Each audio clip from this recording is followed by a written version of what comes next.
Good evening and welcome to the September 23rd, 2024 meeting of the Barnstable Planning Board here at Barnstable Town Hall. We're at 367 Main Street, Hyannis, Mass. in the James H. Crocker Jr. Hearing Room on the second floor, and it is 7 p.m. The meeting notice has been previously filed with the town clerk in accordance with Massachusetts general law. All application materials may be accessed through the Planning Board website or by contacting Karen Pina at karen.pina@town.barnstable.ma.us or calling 508-862-4064. And a notice of recording this meeting will be televised live via Xfinity Channel 8 or High Definition Channel 1072. It may also be accessed via the Government Access Channel live stream on the Town of Barnstable website, which is streaming85.townofbarnstable.us/cablecast public site. And I will call our planning board meeting to order and introduce our board members and staff, starting with Michael. Michael Messinas, good evening. And Matt. Matt Hay, good evening. And Tim. Good evening, Tim O'Neill. And Ray. Good evening, Ray Sexton. And Mary. Mary Barry. And Bob. Bob Twist, good evening. And staff, we have Karen. Good evening, Karen Pina, Planning and Development. And Jim. Good evening, Jim Kupfer, Director of Planning. And my name is Steve Robichaud, and tonight we have a joint meeting with the Hyannis Main Street Waterfront Historic Commission, and I'll introduce Chair Cheryl Powell. Thank you very much. So as the Chair of Planning Board has mentioned, this is a joint meeting tonight. So this is also, this is a Hyannis Main Street Waterfront Historic District Commission joint meeting with the Planning Board. Again, it is September 23rd, 2024. The clerk's office has the meeting date already posted. This is a special meeting. It's 7 p.m. this evening, and the notice of recording. This meeting will be televised live via Xfinity Channel 8 or High Definition Channel 1072. It may also be accessed via the Government Access Channel live stream on the Town of Barnstable's website, http://streaming85townofbarnstable.us, cablecast public site, watch /1 channel =1. I will hereby introduce, starting with Commissioner Doherty, if you would please state your name. Tom Doherty, good evening.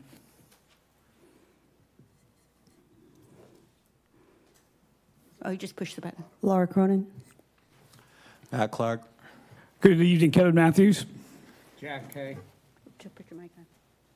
Jack Hay. And I am Cheryl Powell. Turn back over to the Chair of the Planning Board. Thank you so much. Excellent. And our agenda item this evening, we're both going to read in the agenda items. We are talking this evening about the Unified Downtown Hyannis Design Guidelines and Regulations in accordance with Section 240-24.1.3.b.2, subsection A. The Planning Board shall review proposed amendments to the Design and Infrastructure Plan with the Hyannis Main Street Waterfront Historic Commission. And at this time, I would look for a motion to open the public hearing. So moved. Thank you, Bob. And a second? Second. Thank you, Mary. All those in favor, Michael? Aye. Matthew? Aye. Tim? Aye. Ray? Aye. Mary? Aye. Bob? Aye. And myself, Steve Robichaud, votes aye. Meeting is open on Planning Board side. And now, Cheryl. So, as stated, this is Unified Downtown Hyannis Design Guidelines and Regulations. In accordance with Section 240-24.1. Oh, you know what? I'm sorry. It is this one. Yeah. All right. Okay. Yep. In accordance with Section 240-24.1.3.b.2a, the Planning Board shall review proposed amendments to the Design and Infrastructure Plan with the Hyannis Main Street Waterfront Historic District Commission. I would entertain, please, a motion from the HHDC to open the public hearing. So moved. Is there a second? Second. Commissioner Doherty? Aye. Commissioner Cronin? Aye. Commissioner Clark? Aye. Commissioner Matthews? Aye. Commissioner Kay? Aye. And I also say aye. Excellent. Public hearing is open on both sides. Just wanted to mention that we are going to have a presentation from Director Kupfer first, and then we're going to take comments from the public. So please follow along, and if you could mention specific page numbers, that will help us identify the section when you come up for comment. And we're going to allow everybody to have 3 minutes of comment this evening. Turn it over to Jim Kupfer. Jim, thank you for the work you've done on this. If you can walk us through a little bit of background first, just talk about the jurisdiction on both sides, what has brought us here, and what we're seeking to accomplish this evening. Excellent. Thank you for having me. Jim Kupfer, Director of Planning. Before you tonight is updated Downtown Hyannis Unified Design Regulations and Guidelines. These two groups know this well. This time last year, in December, more like, the Planning Board adopted Downtown Hyannis Unified Design Regulations and Guidelines, while the Historic Commission was one vote short. And after that hearing, the Historic Commission asked what would be the next steps in order to get everybody, as the title says, unified. And so since that time, there's been a small working group of a couple members from Historic Commission, the chair of the Planning Board, and myself. And we've been working diligently for the past year to provide suggested amendments for consideration so that both parties are working with unified design standards for our downtown village. And so before you this evening is proposed update to the document that is track change, and I'll bring it up here momentarily, that is track change reflecting the comments of both the working group and the follow-up discussion from the Hyannis Main Street Waterfront Historic District Commission. I may remind everyone, so the Planning Board is jurisdiction is under, as mentioned, the Design and Infrastructure Plan, the amendment to the design standards within, and also the Hyannis Main Street Waterfront Historic District under Chapter 112 of Historic Properties may from time to time update your design standards, and that's what what's before you this evening. So with that, if there's no questions from the Board or Commission, I'll go ahead and pull up the document itself. This is also for the general public and anyone watching at home. This is found on the Town of Barnstable's website, under the Planning Department. On the right-hand side, there's current projects, and we have this exact document in PDF form found there. And Jim, just real quick, the only thing I'd ask is just as you go through each change, if we can pause for questions, comments from the board members and commissioners. Absolutely. So starting off, so we'll just go page by page, and again, I'll just touch on the track changes that have been proposed, but please feel free to stop me at any point.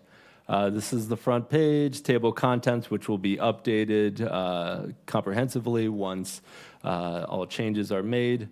Obviously, this paragraph in red reflects the current standard in which, as I mentioned, the Planning Board adopted, the Commission did not, so just reflecting that for any applicant that's reviewing this to know that the jurisdictional requirements are. Is it possible to enlarge that? It's illegible for anyone out here. Maybe, yeah, could we turn down the lights a little bit?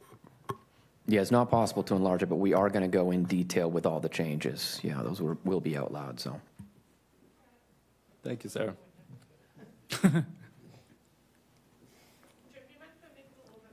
Yeah, good. Yep. Well, that's track change. It has, yeah, it has track changes. I'll do a little bigger. All right. So, continuing on, this is the existing document that's been before you for a little over a year now. The introduction section, talking about the district, no changes to date, design discussion, common building vocabulary for everyone's understanding. There was just an extra detailed paragraph added to the bottom there, really highlighting the fact that, and again, for those who have participated, please expand on if you have any additional comments.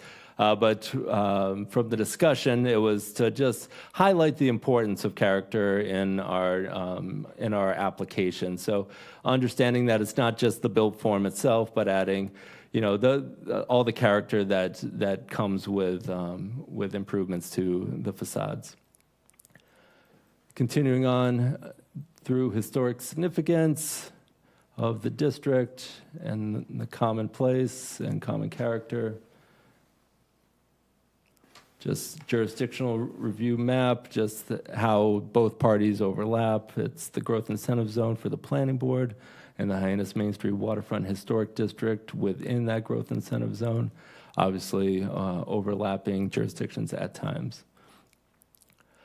Adding here, so in one of our second track change here, so simply adding a line to the bottom there in red that you see in the first paragraph below. Please find a portion of the ordinance defining the purpose and jurisdiction as stated in the ordinance. So just stating that the last go around, we were asked to incorporate the purpose and jurisdiction of both parties into the document, so you don't have to flip to different documents to find them. So that was done, but we didn't include the entire ordinance. So members felt that adding just a line to just highlight the fact that it is just a portion thereof. Within the planning board, just a change of phrase, the downtown Hyannis zoning districts are contained within, instead make up the growth incentive zone. Including a section for enforcement, just identifying who the enforcement officer is and that there is, in fact, enforcement through the enforcement officer, that being the building commissioner. So the building commissioner shall be charged with the enforcement of the general ordinance 112, historic properties, and the town of Barnstable zoning ordinance 240-24. Continuing on to administrative review.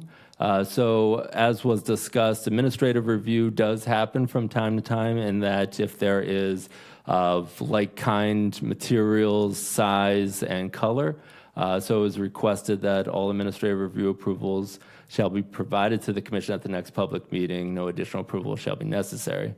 So meaning if a building permit comes in for again, say shingle replacement of the same type of shingle, the same size, no expansion, same materials, obviously, that it is just simply administrative reviewed, and we'll provide that to the commission at the next meeting.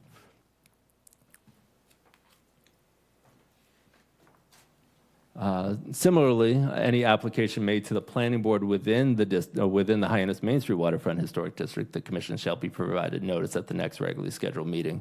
So again, if there is an application that is before this planning board in an evening and a hearing notice has gone out, staff will provide the historic commission notice of such meeting so that you're made aware of that. Just slight modifications to how to use the design standards. Following guidelines apply to rather than are recommendations for, and the guidelines are strongly recommended. No changes to the flow chart. Comment on this one was this was a model of important design features of the district.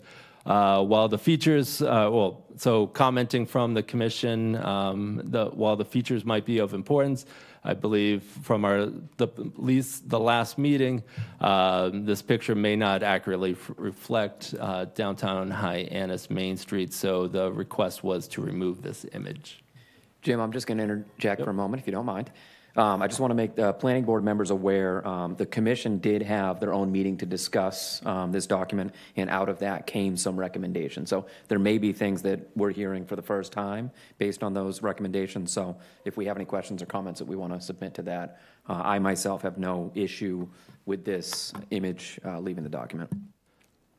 And you'll see any... Chairman? Oh, Go ahead, Ray. So that said, how do we handle this? I don't have a problem with this, but if the planning board doesn't have a problem, but perhaps some of our colleagues on the commission do. Yeah, then- great question. Yeah, we've got to find that compromise this evening. Yeah, and for me, certainly there's elements in here that are very important to this, and I personally would like to have it in the document. I'm willing to kind of work with the commission, and if they feel strongly that this doesn't embody the downtown area and they want it removed, then personally I would go along with that. But, of course, we all are open to our own opinions, Okay, just wondering, I mean, I don't, if this will set the tone for how we work our way through, and whose jurisdiction does it fall under, and Oh, yeah. things like that. Yeah. But again, and the other part of it is that these are things to consider. I mean, that For sure. makes a lot of sense. definitely. Yeah, and ultimately, in the past, there were two documents, you know what I mean? There was our document and their document. We're trying to find that middle ground to have that unified document. Thank you, Mr. Chairman. Yep. Thank you. And I will note that any text changes that occurred from the last meeting of the commission, you'll find in purple this evening. Moving along, I do want to highlight this one. This is one of the more substantial changes. And this was a discussion of, trying to create more character again in applications, especially in terms of large massing. And so what you'll see here in the red is additional text that was offered by the working group. And Mr. Twist, I did add a little bit of extra language in purple there based on your comment that you provided me earlier today.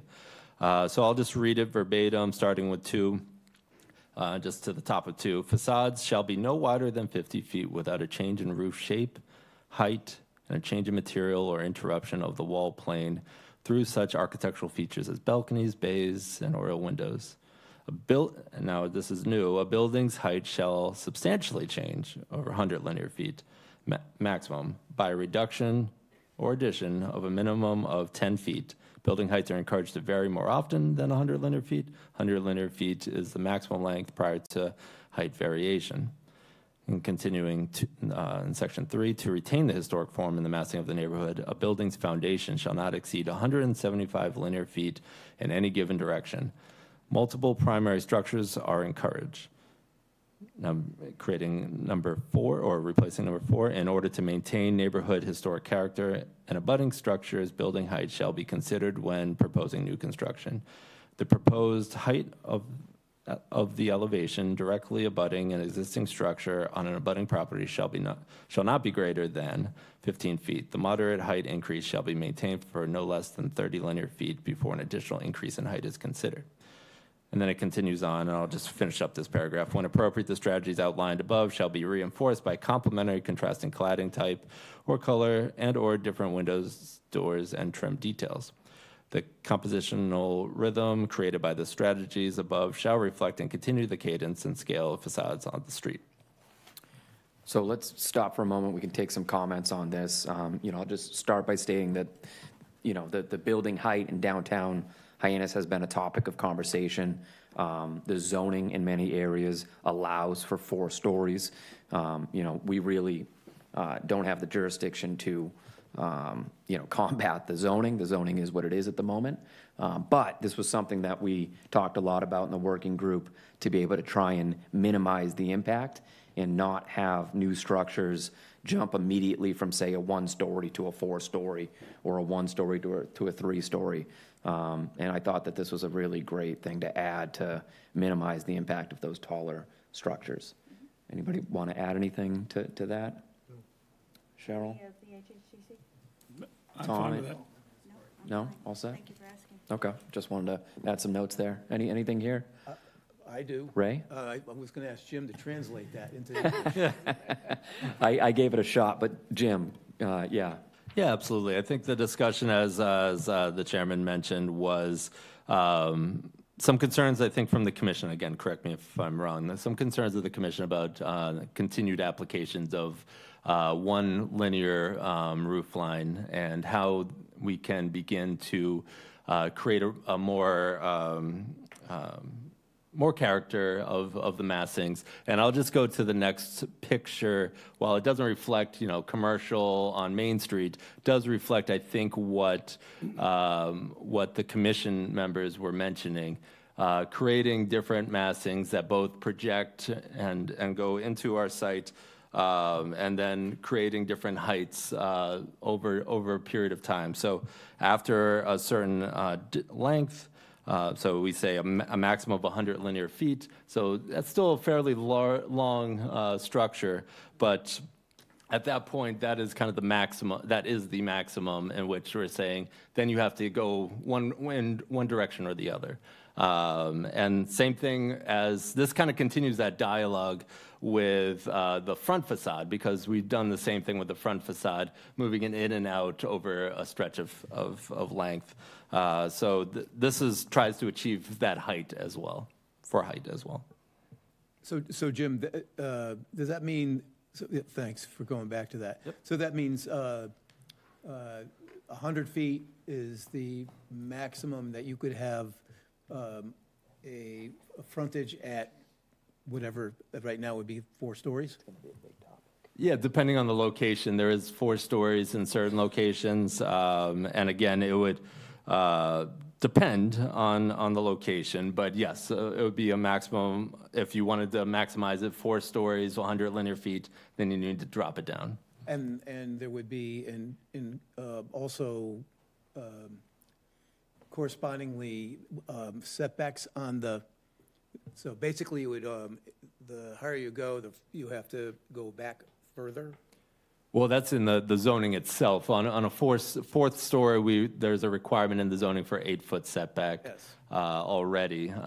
So the other setback within this document is now the front elevation. So in the front elevation, we do require pushing back 7 feet at times and increasing in different areas. So it all works together to try and create, more character as to, I think, what was expressed. So this is basically this is the implementation of the zoning concept. It adds that next layer onto to design and character of the zoning, yes. Okay. Yeah, just to drive the point home again, if somebody had a large lot that they wanted to put a 4-story structure on, they would not be able to do that unless the structure next door had at least 3 stories. They'd have to work their way. If it was a 1-story structure next door and they wanted 4 stories, they'd have to work their way, step their way up to it. You know what I mean? Matt? I understand the concept, but is that reasonable to limit the highest and best use of a property owner's property? Again, I'm talking about an allowed use in the zoning bylaw because a butter next door has a different sized building. I mean, if the neighbor's house is pink, do I have to paint my house pink? Yeah, it's a fair question. It's the result of much debate and discussion, and kind of also hearing a lot of feedback regarding the building height. But it's a very valid point, Matt. Yeah. Anything else before we continue along? Or does anyone on the HHDC have any remarks? Yeah. Thanks for reminding me. Any of the commissioners from the HHDC have any comments on some of the questions? No. Nope. Okay. Let's forge ahead. Thank you, Jim. Moving on and mentioning this previous image that was displayed, adding this as an example of desired residential facade height and rhythm. The commission also did ask for a similar image, which hasn't been produced just yet, for commercial on the first floor with maybe residential above. So just kind of reflecting that commercial imagery. So certainly can add a secondary image in there for everyone.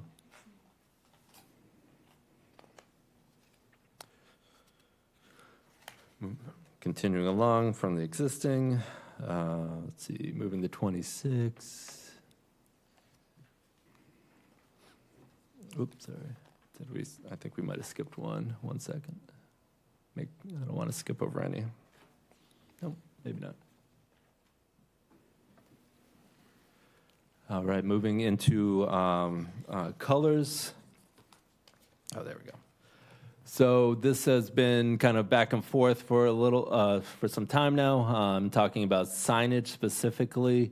There was some concern about, regulating logos and signage. So it just simply says now, instead of color requirements do not apply to signage, it says all signage and logos shall take into consideration historic surroundings when applying. Comments, questions there? I mean, that's kind of going along with like Old Kings Highway and some of the things they do along 6A. I can see it from both sides, but I'm okay with it. Tim? So just to jump in to familiarize myself, I think any sign or anything on Main Street or around the harbor, any business sign is probably already going to the Historic Commission for review on a case-by-case basis? Yes, yes, yeah. Yeah, good question. Yep, that's correct. Yeah, all signs do. All right, just on the bottom of that page there, and interpreting the zoning ordinance for our frontage zones and frontage types, just highlighting that entry patios are strongly encouraged. Moving right along. Let's see. Changing. Yeah, you take that. I'll do it on the screen. Adding that building components that are required as a means to provide increased light multi-directional views and add architectural interest and variety to building facades.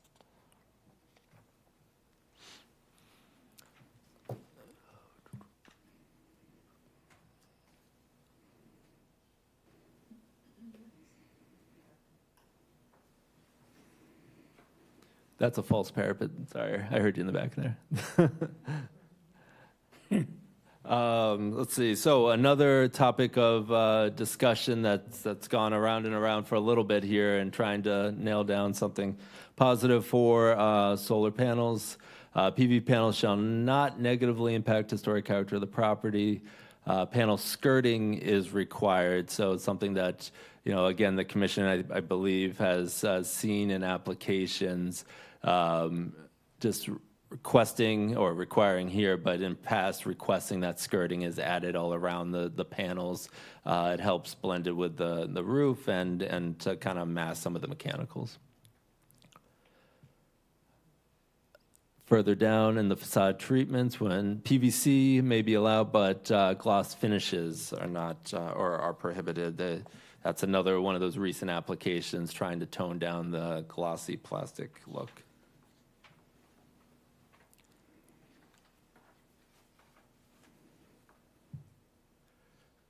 Moving into glazing, again, another one here that, so I'll just read verbatim here from the glazing section 2. Transparent glazing should be used, and highly reflective or dark tinted glasses are prohibited. For ground story fenestration, glazing must have a minimum 60% visible light transmittance and no more than 15%. As indicated by the manufacturer. For upper fenestration, glazing must have a minimum of 40 and no more than 15.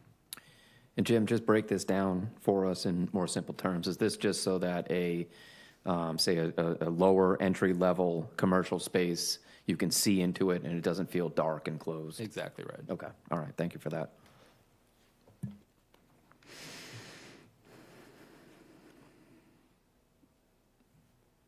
All right. So just it's fairly straightforward, but monotonous, repetitive storefronts with all those different characteristics shall be prohibited. So trying to, again, enliven the streetscape and limit the repetitiveness. Window displays. So again, just reiterating from that page before, no dark tinted or reflective, those are prohibited. Continue down, I will note, so this one, it is very hard to read. These are the frontage types. So this is just a small example, but we'll highlight it. We've now created its own appendix, so it's in full in the appendix D there, so you can get a sense of all the different frontage types in full.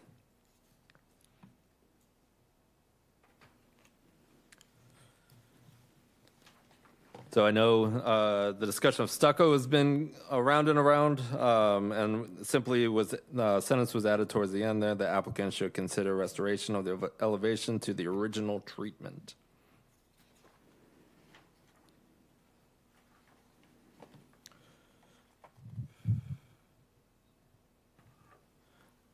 Right, so just adding to the end there, so avoid painting surfaces that are painted, including stone lintels, sills, masonry. These architectural exterior changes shall be reviewed and approved by the commission if within the district. So just highlighting the fact you already would do this, but this really calls it out.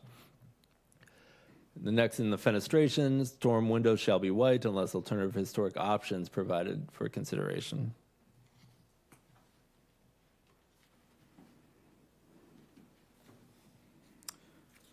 So as was requested last time, native plant listing is now found in Appendix C. And just a quick example of appropriate parking lot lighting with historic qualities. Just highlighting the fact that you don't want just generic in the parking lots as well. We need to consider the full site. Again, just Appendix C, native plantings. More native plantings. All right. Getting to site amenities.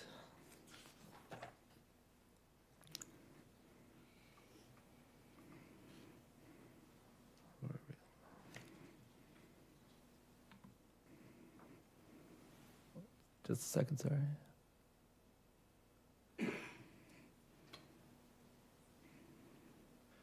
All right, striking. So we get into site amenities and landscape designs. We're talking about activating the public realm and expanding accessibility. Removing interactive media, I think meant concerned on interactive signage, but left the balance and as approved by the commission within the district. Down in the landscaping section, really highlighting that clear cutting of a parcel is not acceptable. And again, more native plant listings.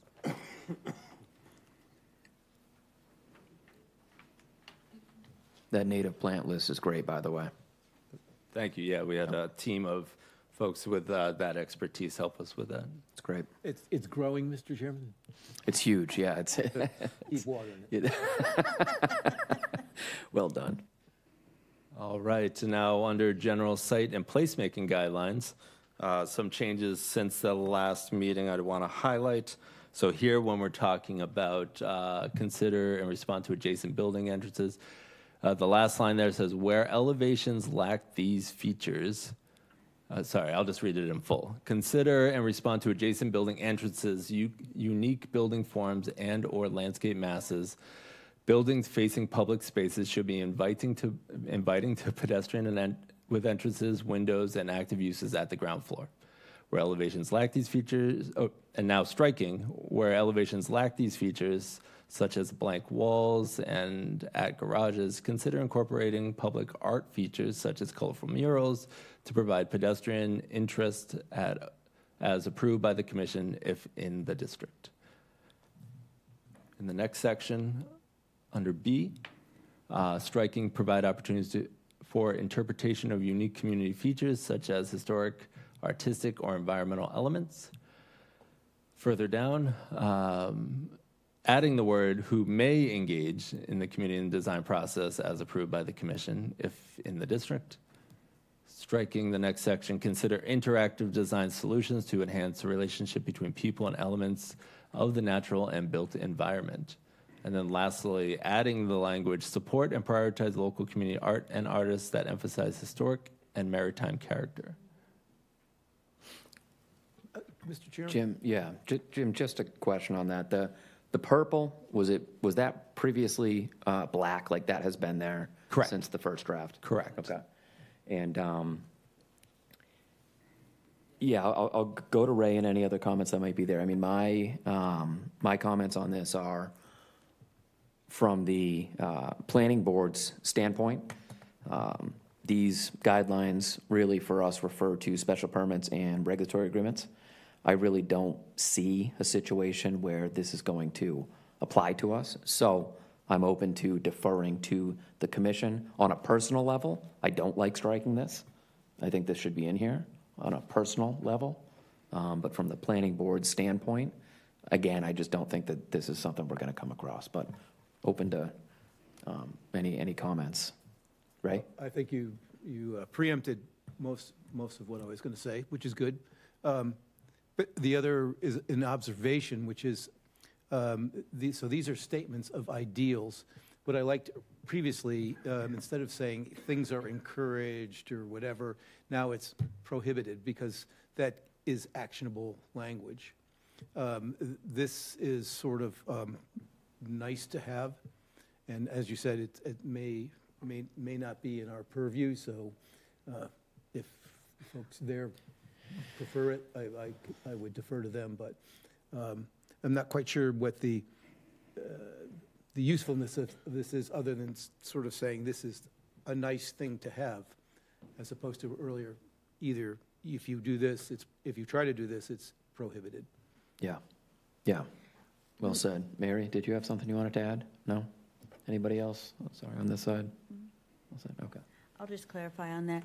We actually used verbiage because sometimes we want to be a little bit flexible and whatever, so that's where we put may or can be, things like that. But when we thought we had to really put our foot down, and that's when it was prohibited and things like that. And I think the HHDC and staff did an excellent job on putting it together. Do any of the commissioners on the HHDC have anything to comment on this? Any input? Nope. Okay. Yeah, Mary, absolutely.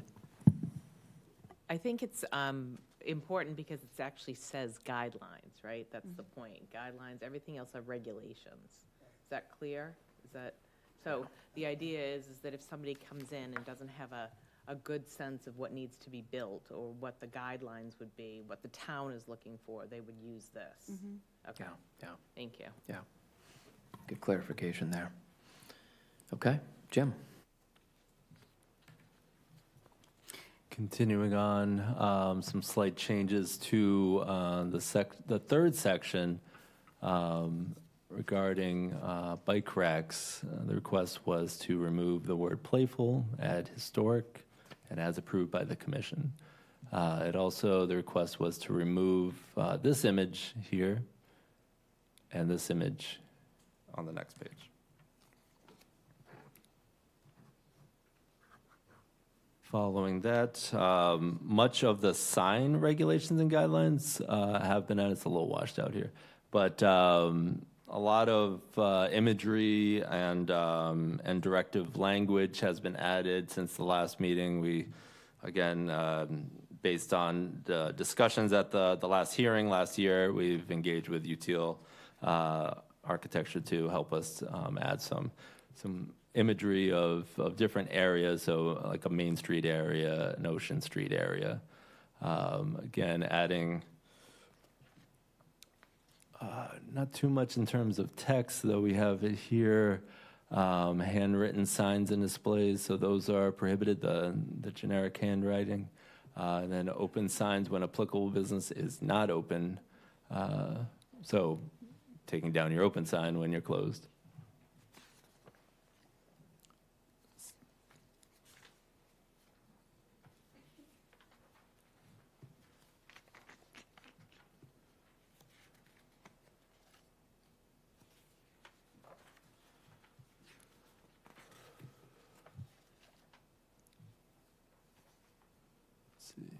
I think there's just a little bit more in terms of text here.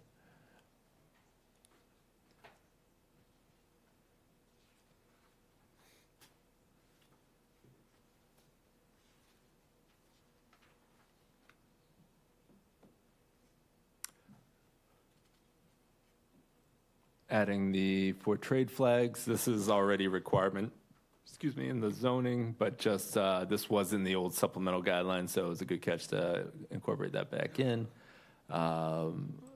Discussing the prohibition of inflatables and adding websites and phone numbers are prohibited on storefront signs. Again, just to finish off, Appendix A is the color charts. Appendix B discusses the native plantings.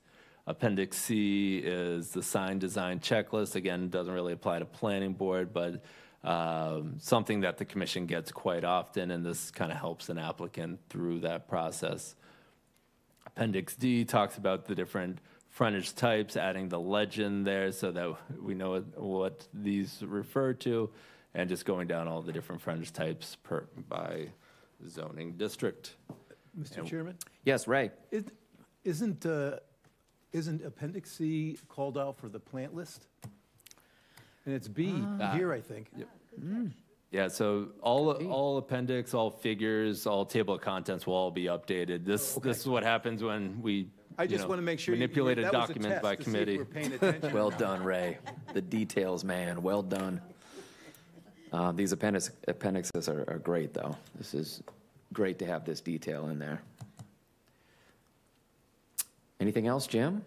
That is the document for your consideration and discussion. Fantastic. I'd like to just, Cheryl. Jim, I just have one question for you. I was trying to find it between the two. On page 47, from my notes from the meeting we had on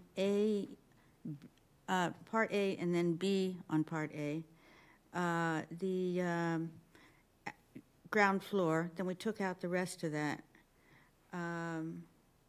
And I had a question there that with regard to the approval of murals, consider for approval, or did we not put that in? Sorry, consider for, what was the last part there? There's something here I put the murals to be added. It could have been just part of the notes that I took while we were discussing it. There wasn't. We just left it at ground floor, right? Yeah, I don't have anything Excellent. for that. Thank you Good. for clarifying. Wanted to just go to planning board members and then commissioners for any questions, comments, final feedback, kind of get a sense of how we're feeling. Michael? I'm good, thanks. Great. Okay. Matt? All right. Tim?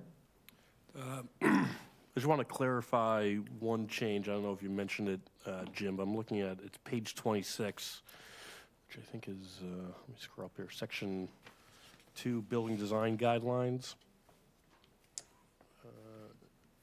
If I see here, it says bays or oriel windows.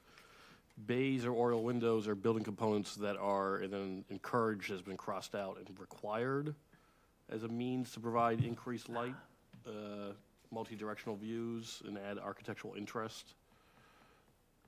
I don't know if that...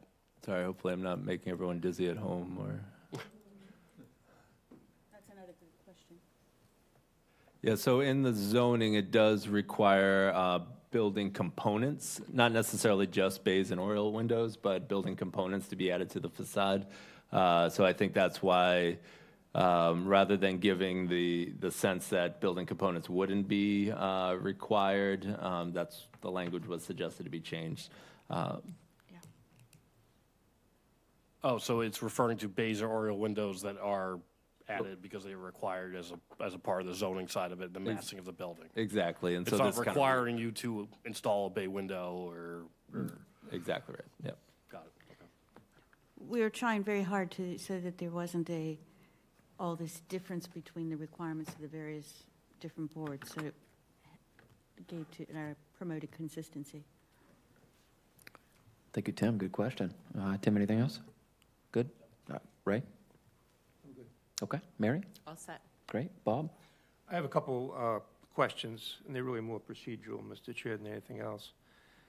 There was some discussion earlier on to delete something that's on page 18, but I've forgotten what it is, so let me go back and look. Maybe page 19. I'm sorry, you're right. Page 19. So as the proposal is currently sitting before us, there is a page 19. And as I understand it, there's going to be a proposal to remove page 19. Do I understand that correctly? I believe the request is to remove the image on page 19. Well, actually, sorry, Bob, but that is a good question. So if it was decided that this image was going to be removed, would the motion be as proposed or amended? Well, that was my question I was going to Okay, follow sorry, up. yeah, that just dawned on me. Procedurally, would we move to amend the existing document by removing page 19 and see how that vote goes? So then we would have, after that vote, we'd have a document that either does or does not have page 19 in it. So we're not getting one vote from planning and another vote from historical. Right, so, go ahead. Sorry. Yeah. I thought the proposal was that we were going to Replace the try to get it. Replace the photo, replace not- the Not photo, get rid of but it. still have the same things, because we felt that the photo did not really reflect the local the Barnstable area as much, but still have the same intention. That's the way I understood it. Did I get that right? Right. We thought that the information on there was important. We just wanted to see if we could change the photograph to be more representative of somebody, the town of Barnstable, Hyannis, so that they would know what those are in effect to the historic district. Right. Like But what we was weren't- like what was happening on page 20, but with, stores on the bottom of it. Right, so at least the discussion on Wednesday at the meeting was, yes, Replace- remove and write the word reserve, if you recall. Correct. Right. And then here, we have an image, and then we would follow it with another image that says, that example of desired commercial facade height and rhythm. Oh, I see. That Yes, we is have what that is on the other proposed page. before you this evening. Administratively, what the motion could be, if you wanted to consider it, is simply as amended this evening. So because everything in this document is before you this evening for an amendment to your design guidelines. Right. I think, just based upon what I've heard people say, there's not unanimity on whether that should happen. So at some point, we're going to have to vote on the pile of paper that's in front of us, thumbs up or thumbs down, and we really can't say thumbs up, but to be changed later, without coming back for another vote. So it seems to me when we ultimately vote, we have to be all in agreement what we're voting on. So, I suppose we can make an amendment, a motion to amend by deleting the image in page 19, but leaving the criteria, if that's what people really want to do. But I think we have to do something so that we're all voting on the same thing. May I make a And work it out suggestion? ahead of time. Work it out ahead of time, so Yeah. at the end, we're not doing 67 votes, one for each page. Right. I see two great options point. here, and that is, one, to we approve it with a new image to go in,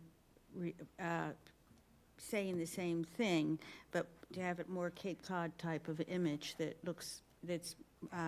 depicts more of this area, or that we could have it reserved, and only thing that we would come back to, we just say hold 19. And then when we have that, we'll send it to planning and see what they think of the new image. And it would just be the one page to see if you wanted to insert that or not. Jim, does the reserved mean that the page is just blank with the word reserved across it? That would be And correct, then yes. once you come up with a plan for what could go on 19, then it would come back to both boards to vote on that? It could be. As an yeah, amendment? if That you makes so it simple. That might be the easiest way to do it. It works for me. We just need to be on the same sheet of music, is my only point. Yeah, great point, Bob. Thank you for bringing that up. I think that's what we go for, is we just say with page 19 reserved for future consideration. And again, I just want to make sure I reinforce, we think this is an important page. We don't want to take this page out. We just think that looks like somewhere in Brookline. And we'd rather have a picture that is an actual picture of Main Street in Hyannis and use the same terms and the same arrows to the same things. Just make it look like Cape Cod and not something you wouldn't find here. That was our only concern. Yeah, thank you for that. My second question, and it builds on something that Matt commented, on the abutting buildings and the heights. That kind of works fine if you have only one abutting building. But there's a lot of places on Main Street where a piece of property has two abutting buildings, one on either side. And for instance, just at our last meeting here, we approved a subdivision of an existing building into two separate lots, which hypothetically could result in two completely new buildings on those two lots. So what happens, suppose the first building is one story, and someone's building building number 2, and building number 3 is, say, 30 feet tall. So to comply with the abutting on one side, it could be no more than 20, or one story plus 15 feet. Then the building on the other side is hypothetically could be more than 15 feet above that level, depending on the height. It could still be within the zoning and be more than 15 feet. Presumably, if there's a higher building on the other side, the middle building would have to come down. It would be a negative adjustment down 15 feet. But what happens if you get that area where it doesn't fit? And Well, so, we have an issue of massing also. If one building is adjacent and it's considerably bigger in mass then we have to take that into consideration also. I understand that. But my question is, building 1 exists, building 3 exists, and building 2 is to be built. If it can't comply with 15 feet adjustments on both sides, how do we resolve that? How does the builder, the proposed builder, does he come in for a special permit, for instance, or how do we do No, that? so the beauty of this document is it's not an ordinance, it's not zoning, it is regulations and guidelines, so all can be waived through hardship. So if someone comes to you and says, I have a unique property, or I have a real challenge here on this specific line of the regulations that say, you know, I can't achieve this because of this, the commission can take that into consideration and waive such a standard. But this lays the groundwork for this is what we're seeking for our future of downtown. Right.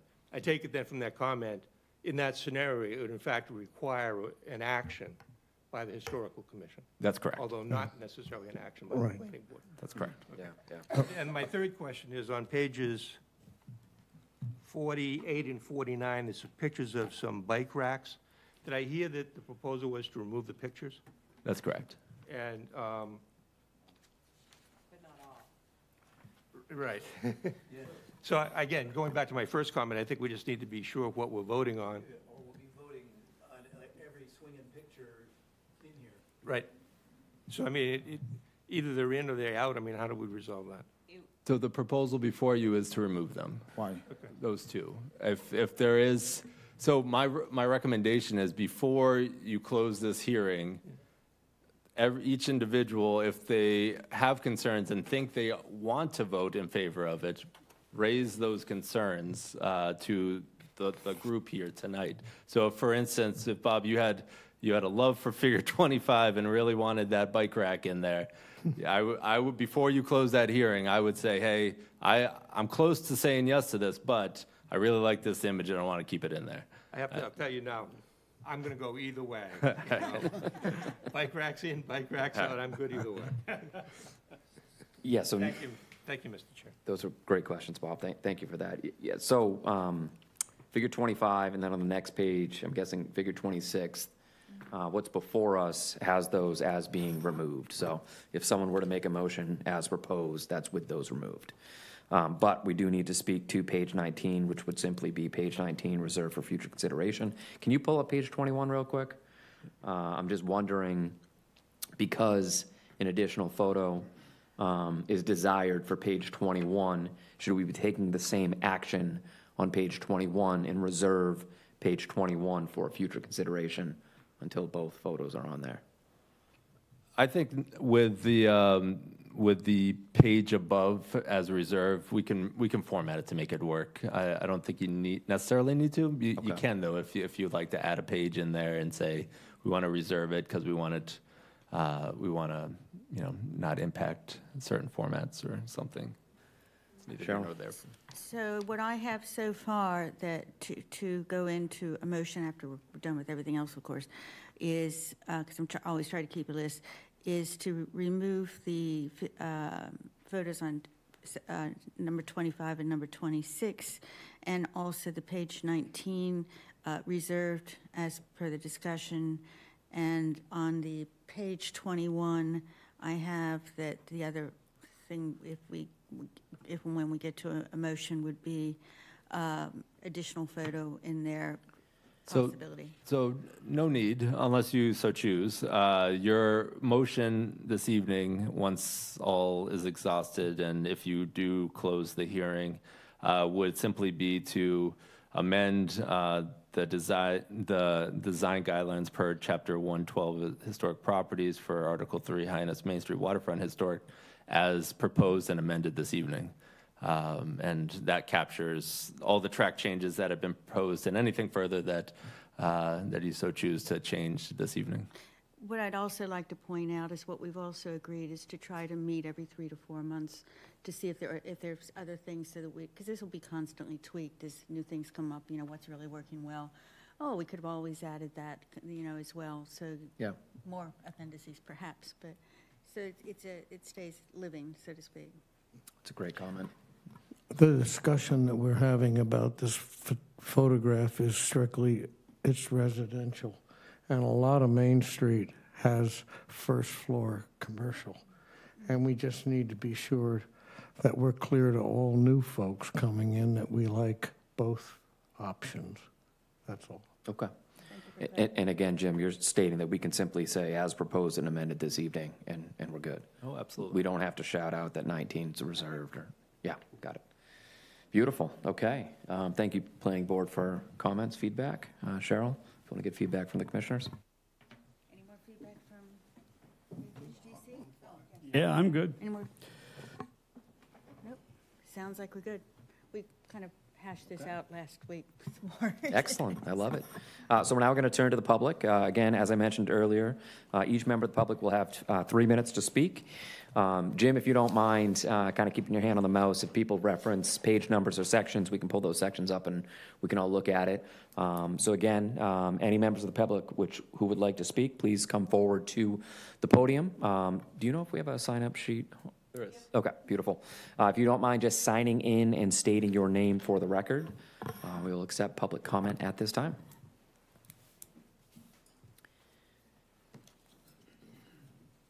Come on down. Welcome, welcome, welcome. Thank you so much.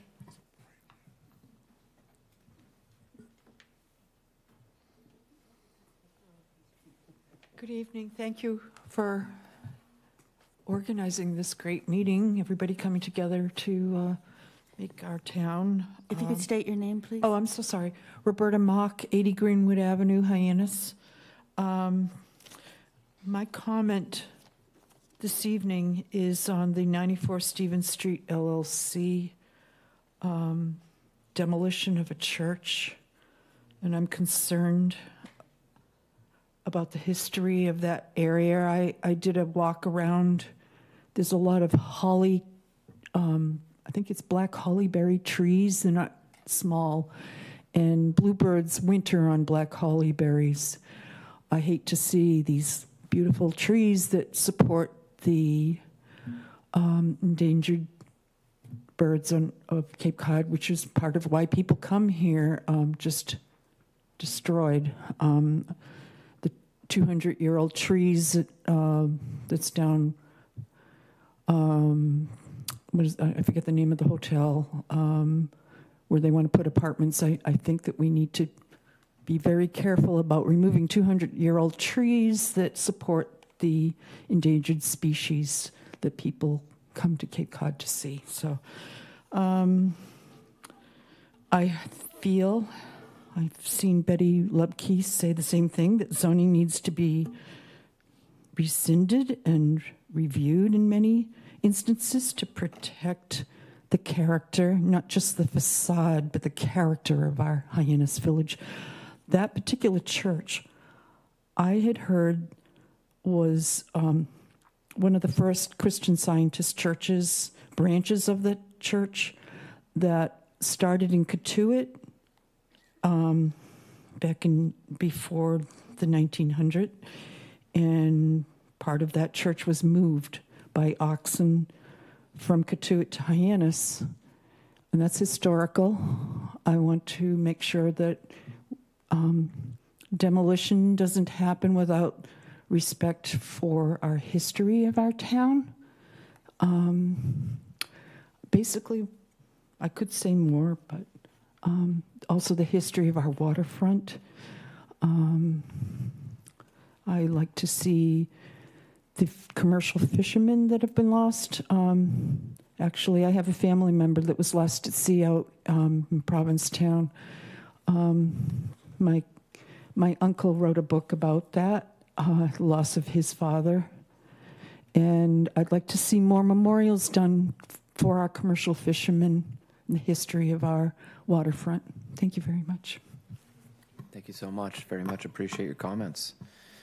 Anybody else would like to speak? Please come forward at this time.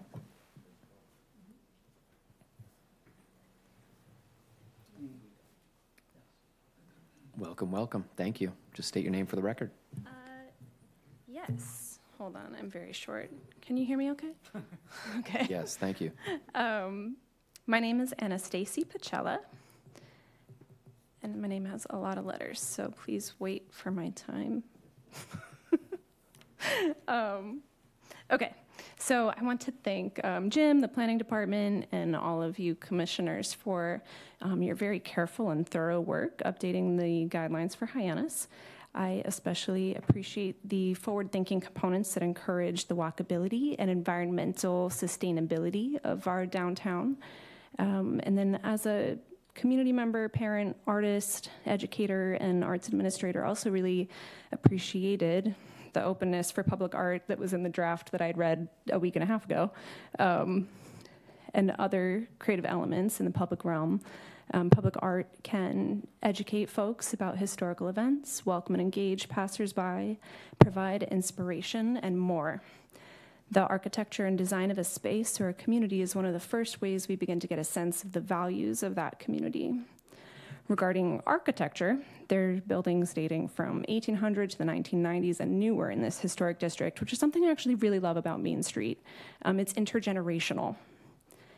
Folks of all ages spending time on Main Street, from families attending events like Open Streets to teenagers eating and shopping together after school, to older folks visiting sites like the JFK Museum and the Zion Union Heritage Museum on bus tours. Public spaces and public art can and should embrace that intergenerational attitude. While overall, I feel like these guidelines are fine, I do have some concerns about vague language. In the version of the document that I read about a week and a half ago, the terms character and historical character I mentioned at least 18 times, but with no real clarity around what that means. And that allows this document to be highly subjective.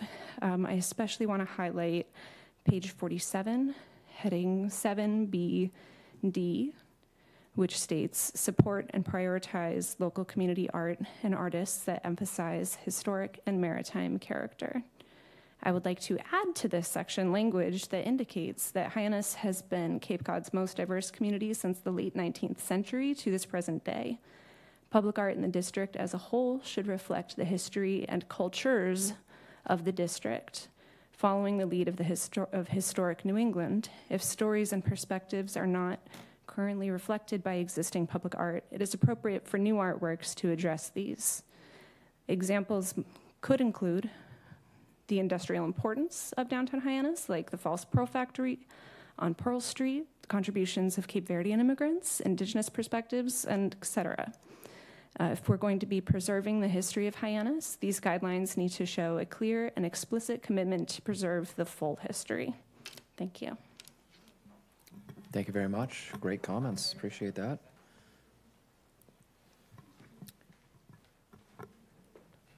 Welcome. Thank you for coming. State your name for the record. I am Carolyn Farrell. I actually live right down the street in a historic house on South Street, built in 1889. So I'm very concerned about maintaining the historic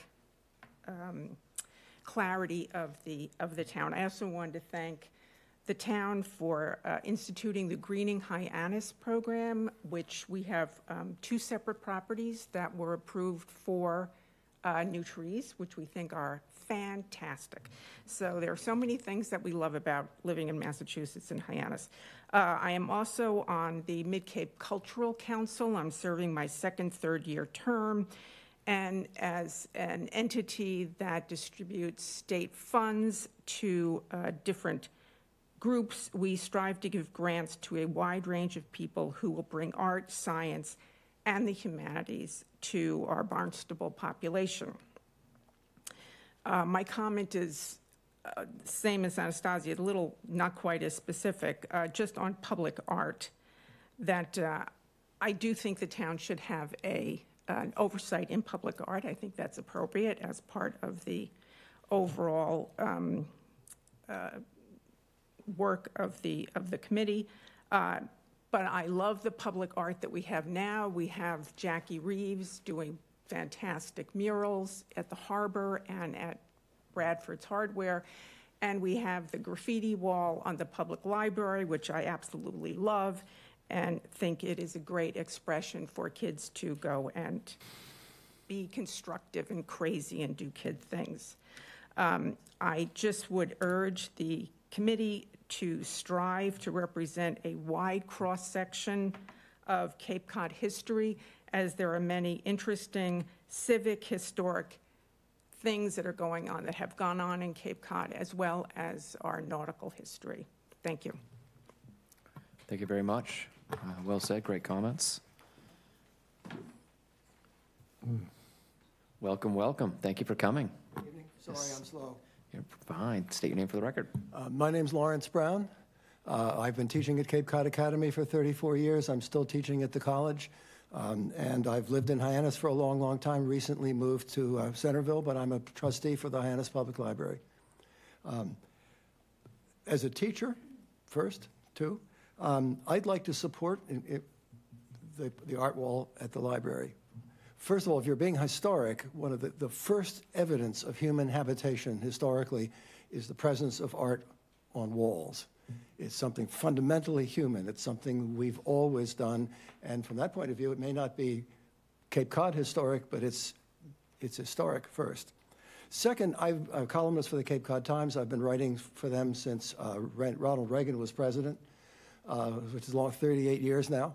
And I did a story recently when several busloads of Barnstable High School art students arrived at the Hyannis Public Library bringing their art supplies with them, and watched them work and watched the enthusiasm of it.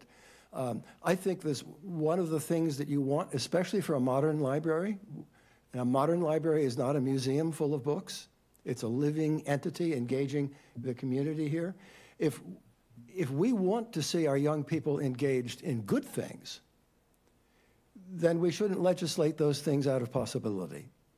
And I want to make really sure that we protect the ability of our young people to have at least a place in the community where their art is expressed publicly. And it changes all the time, which is part of the nature of the whole project. But I wouldn't want to be the Grinch that tells busloads of Barnstable High School students that they're no longer welcome to contribute publicly to the look of the Hyannis Library and of our community at large. And I hope to God that you don't do that. Thank you. Thank you very much. Appreciate your comments.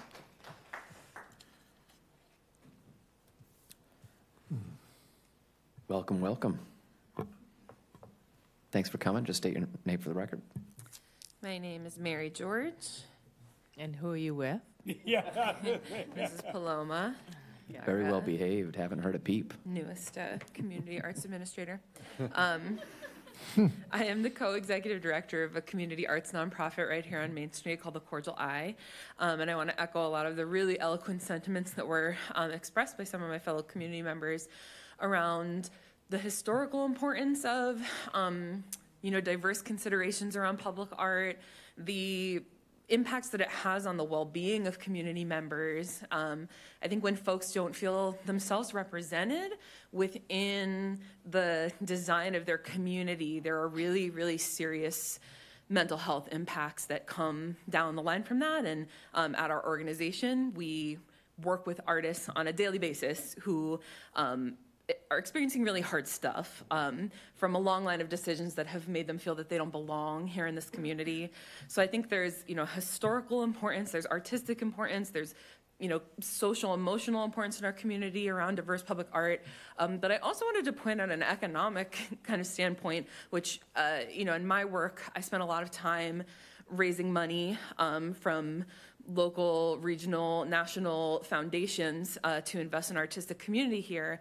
And we've faced a lot of struggles with putting through public art projects in this community, which encourages a disinvestment from funders. They don't want to give money to artists that live in this area if they feel like nothing's going to come of that investment. So I think, purely from a monetary standpoint, from our creative folks in the community and for, wanting the best resources possible to keep this community vibrant and thriving, there's a real angle to consider there that, folks who don't live in this community are going to say, we gave $20,000 to do a project here a few years ago and it never got done because we couldn't, push it through the municipal red tape. And so I just really want to encourage and offer my cooperation to work, collaboratively with artists, creators, and folks with all the knowledge you have in this community to create guidelines that really do encompass the possibility for broad creativity that will enrich this community for all of us. Thank you. Thank you so much. Really appreciate your comments. Thank you. Good evening. Welcome.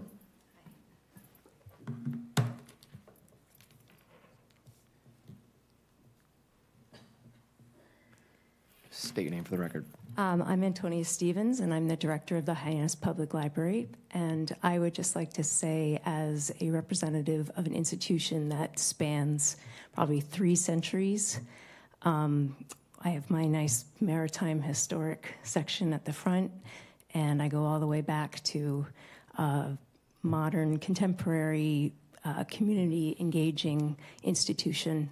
And I have been working very hard to draw new people to the library and to engage in the community through perhaps slightly non-traditional ways, including having the community art wall, and it's been very successful.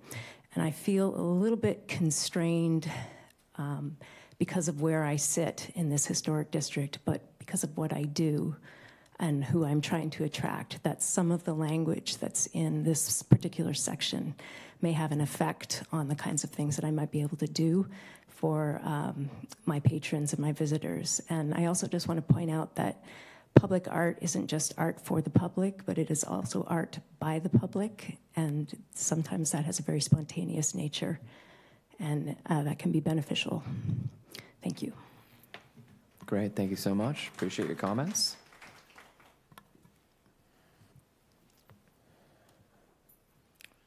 Good evening. Welcome.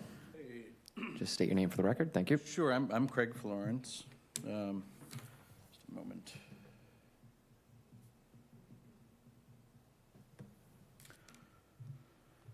The folks before me have all spoken so well. I did have a few thoughts. I came in here, of course, to voice my support for public art, and yeah, my position in the community. I'm an artist, and I'm close to a few of these projects and have seen kind of the light and the life that are brought there. So a few things that stuck out to me, of course, was the language, again, aforementioned. The emphasis on certain types of art is stifling and exclusionary and deliberately pushes out community members with diverse perspectives in favor of homogenized hotel art. Especially, a lot of this kind of discussion here has been about creating a varied and interesting character through what seemed to be, I have like a sort of cross, a few things, a few different interests here, I guess. The talk of creating more varied and interesting character through maybe trivial, costly, prohibitive restrictions on developers that don't really have a basis in historical development of the area. Speaking of the roof lines and the 100 feet here and there. Meanwhile, community art, which is a true expression of vibrant and diverse character, might be prohibited if we're not careful. This is, of course, something that's low cost and accessible, or should be. It's very personal and representative of the true character of the people who live and work here. And not some strangely concocted cartoon character of this strange, I'm not sure what we're imagining here. I did appreciate, I just wanted to say, as far as buildings go, not necessarily public art. Again, one of my interests is housing in the area. But I appreciate Mr., is it Teague or Teague?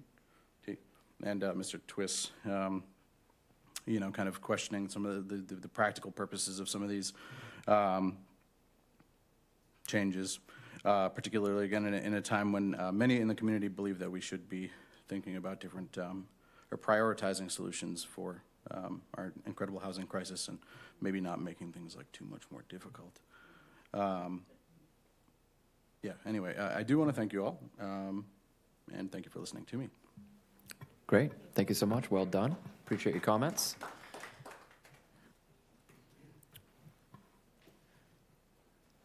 Anyone else would like to speak? Come on down to the microphone. Welcome. Thank you. State your name for the record.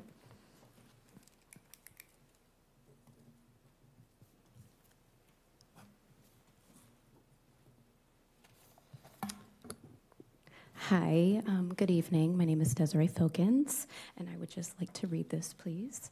Good evening, Historic Commission and community. I'd first like to thank the community for showing up. I really appreciate you all for being here, and thank you, Historic Commission and Planning Department, for giving me the opportunity to speak today. My name is Desiree Filkins. I'm a lifelong resident of Cape Cod. As a local hairstylist, I've had the opportunity to work with notable names like Bill Belichick and Google, but what I hold most dear is my role as an artist, contributing to our community through public art. Though primarily self-taught, I've expanded my skills through studies at the Academy of Realist Art in Boston and have become a trained muralist through Commonwealth Murals. I'm passionate about using art to enrich our shared spaces and bring beauty to our town. I want to take a moment to talk about the important and influential positive impact public art can have on our community. Public art, far from diminishing the historical integrity of our spaces, has the power to enrich them, adding character, personality, and visual interest. It allows us to celebrate the values of history that make Barnstable special, while also reflecting the hopes we have for our future. Art in public spaces is more than just aesthetically pleasing. It makes our environment feel personal, alive, and welcoming. It's about placemaking, creating spaces that reflect who we are as an entire community, not just the sides that only the affluent prefer to see. Public art can also spark meaningful conversations and make bold statements about our shared values. As Grayson Johnston so thoughtfully said, public art can change the way people feel about each other and their ability to shape the environment. It helps foster a sense of pride and belonging, making it clear that this is a space where people care deeply. One of the most important aspects of public art is the process itself. It's not just about the final piece, but the connections and collaborations that happen along the way. When people come together to create something that will live in the public realm, it strengthens the bonds between us and empowers residents to take ownership of our surroundings. Beyond its cultural benefit, public art brings real economic value to a community. In one project, businesses with beautiful murals saw revenue increase by 5 to 10%, with some seeing as much as a 50% rise. Public art creates inviting spaces where people want to spend time, take photos, and share their experiences on social media, attracting more visitors and boosting the local economy. Another important benefit is that public art, specifically murals, have been shown to decrease graffiti by up to 95%. Most of the graffiti we see on walls today is harmless. Name writing in the graffiti community often referred to as tagging. This presents a tremendous opportunity not to punish, but to empower those who want to be creative. By providing a real artistic outlet through public art, we can transform these blank spaces into canvases that invite genuine expression and discourage tagging. Communities across the country have found that large-scale, intentional artworks turn walls into visually engaging displays that deter graffiti and inspire community pride. As a local resident and artist, I would like to recommend several recommendations or considerations for future public art initiatives in our town. It's essential that the guidelines act as a guide and not a strict rule book, so that we can foster the creation of beautiful and authentic art that uplifts and inspires. Artists should have access to a color palette that respects historic guidelines while also embracing other colors like pinks and purples that reflect the natural foliage of Cape Cod. Restricting all imagery to one style or theme would diminish the true purpose of public art. It is important to be mindful of cultural diversity, historical context, and the symbolism that the art may carry for different community members. Public art should reflect the values, culture, and history of the community. Engage with local residents, stakeholders, and groups to gather While community engagement is important, the artist's creative vision should remain strong and authentic. Balance public input, strive to create art that is inclusive and representative of the community's diversity, avoiding stereotypes and exclusive narratives. Consider making the art interactive where people can engage with it physically or through digital component, enhancing its community impact. I encourage the decision makers to find a balance in the guidelines that tell Cape Cod's story while allowing room for artistic freedom to incorporate the region's natural beauty and colors. By doing so, we empower artists to create something that resonates with everyone, adding vibrancy to our town. I believe this balance will help Barnstable continue to thrive as a vibrant, engaging place for both residents and visitors alike. Thank you for considering this input from a local artist dedicated to enriching the character of our community while staying true to its historic roots. Great. Thank you. Thank you so much. Thank you. Appreciate that. Thank you. Well said.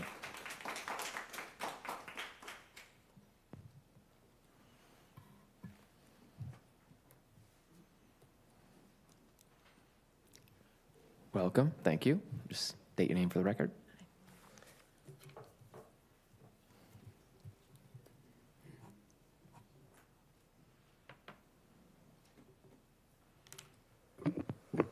My name is Marianne Agresti. I'm an architect and an artist. My business is located in Hyannis on Main Street for over 16 years. I just relocated home to be closer to my family. In those 16 years here in Hyannis, I designed everything from renovating the bowling alley for the Sturgis Public School to the new playground behind the Hyannis Public Library. I'm also responsible with Jackie Reeves for the mural on Pleasant Street, the mural next to Alberto's, 3 sculptures along Azleton Park, and a painted electric box. So I, in addition to that, served on the appeals committee for the historic committee. So some of these people here are my colleagues in that service. I therefore was really disappointed to see that the guidelines have come along this far and have reviewed this many times, and we still are limiting the public art and shared space, what we used to call space between when I talked to other committees about it, to and maritime. It's a limited language, right? We don't say or, we didn't say et cetera, or limited but not including everything. So therefore, all the kiosks that I designed, the 7 kiosks that you see along Main Street, I also designed those. I did all the historic research myself for those. Each one of them has a historic panel. When we did those kiosks, we were very careful to be incredibly inclusive, as best as we possibly could. We ran out of time, but I think I barely dented the surface. We discovered the synthetic pearl factory that used to be along the harbor. We discovered the history of music here in Hyannis. We interviewed everyone at Zion and learned about the history of art of all different ethnicities. We learned about the airport and why it is what it is and what it's called. You guys should walk up and down Main Street and read some of those panels, because if you did, you would have edited this long ago and made sure that these guidelines included Native American, different ethnicities, the NAACP, the history of that here in Hyannis. So please change that language or just delete the sentence. One thing that we also talked a lot about when we did the kiosks was how long Main Street was. As an architect, I know that it's really hard to maintain a consistent fabric. What you've designed here as guidelines, we call a fabric, right? It's sort of a background. You want there to be something that holds the street together, just like something you've knit. But just like an outfit, we like to put on a little accent, right? Like a necklace or a pair of earrings or a hat. And the art becomes that accent. It becomes that vibrant moment. It becomes the destination where someone says, I'm going to meet you at that sculpture on the corner of School and Main, right? And so these moments need to have different identities. So I would ask you again, as I've asked twice in the 16 years that I've worked here, to please not think of Main Street as one thing. It's a mile long, and it can support many different stories and many different neighborhoods. In fact, I believe it's rather foolish to think that we could make all of Main Street the same historic story. Let's focus on the parts of Main Street that already have that structure and build on that. But let's admit that some parts of Main Street aren't meant to be historic, right? When we look at places on the West End, I mean, are we really ever going to make that historic as if we were sitting at the Common on the Green? No. Let those places be vibrant. Let those places have more modern pieces. We can develop zones, just like we did for the kiosks, where different zones tell different stories and have a beautifully authentic place that's allowed to grow. So thank you for listening. I'm happy to be here, but sad that I had to repeat these things that we've been talking about for a long time. Thank you so much. Appreciate those comments. Thank you.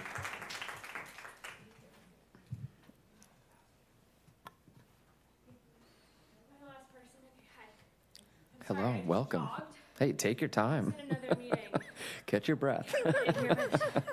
Nice work. Very theatrical, I'm sorry. Okay. Those stairs are a killer. Is there anyone else that wanted to give? Yeah, if there's somebody else who wants to go, I can sit down and breathe. Okay. No rush. Take your time. Take your time. Just state your name for the record. Sorry. Okay. We appreciate your efforts to get here. Very impressive. Okay. Heroic. So Ella Sampu, I'm a Precinct 11th voter. Maple Street, West Barnstable. I was streaming the presentation in the car on the way here, and I want to thank everybody for listening, and also all of our wonderful commenters this evening. So, I would like to address the language on page 47 under heading 7, which we have up here, I believe, line item E, which is different than the draft I looked at earlier today. My concern, as mentioned by other people speaking tonight, is that both board members and artists will automatically limit the scope of what is acceptable public art when they see the words historic and maritime. If eliminating that language is not possible, I would like to suggest the line be amended to include the words Cape Cod's diverse, so that the line reads, emphasizes Cape Cod's diverse historic and maritime character. We are already inundated with images of John F. Kennedy, lighthouses, and sailboats. Our region already has a clearly defined and homogeneous cultural narrative. This idea that we all buy into what Cape Cod looks like, what it is, what it means to be a Cape Codder. Our town spends a lot of time legislating and regulating an image so that people on the outside perceive us in a specific manner. As mentioned by other speakers this evening, a downtown Hyannis would benefit from a broader acceptance of visual imagery. As mentioned, our historic and maritime character includes roughly 400 generations of indigenous peoples in our contemporary Wampanoag tribe. It includes our Cape Verdean cranberry farmers who arrived in the 1800s and whose descendants are among us today. It includes, for me, historic. That includes the end of the 1900s. I'm a mid-90s baby, so anything that happened before 1990 is history to me, which would then encompass the immigration and migration of Brazilian and Caribbean families that happened at the end of last century. Our community has a history that is diverse and varied, and our guidelines for public art should give space for the multitude of stories that could be told. People who live and work in Hyannis in the present day deserve to see themselves represented in our public art, and art created solely for the consumption of tourists and their preconceived notions of our peninsula erode the true flavor of the place that we call home. Public art fills the background of our days and becomes a part of our subconscious tapestry. When public art is limited to what a select few deem historic, it limits our notion of belonging in our community, and it paints an inaccurate picture to the outside world of who we are and what Cape Cod is. By eliminating the phrasing historic and maritime, the Planning Board and Historical Commission can allow artists to depict our culture, history, and contemporary stories in ways that are meaningful to residents from all backgrounds and walks of life. Additionally, neighborhoods are ever-evolving places. I don't know if anyone was at One Cape last week. We got a wonderful talk about how towns and cities, like human beings, grow and evolve and change over time. We love the baby, but we also cherish the adult. A wider scope of acceptable public art allows residents to imagine the future of what Hyannis will become, and it gives the public a voice in the direction we head towards as our community naturally changes. Thank you. Very well done. Thank you very much. Thank you for coming. Thank you for your comments. Anybody else from the public like to speak this evening? Please come forward.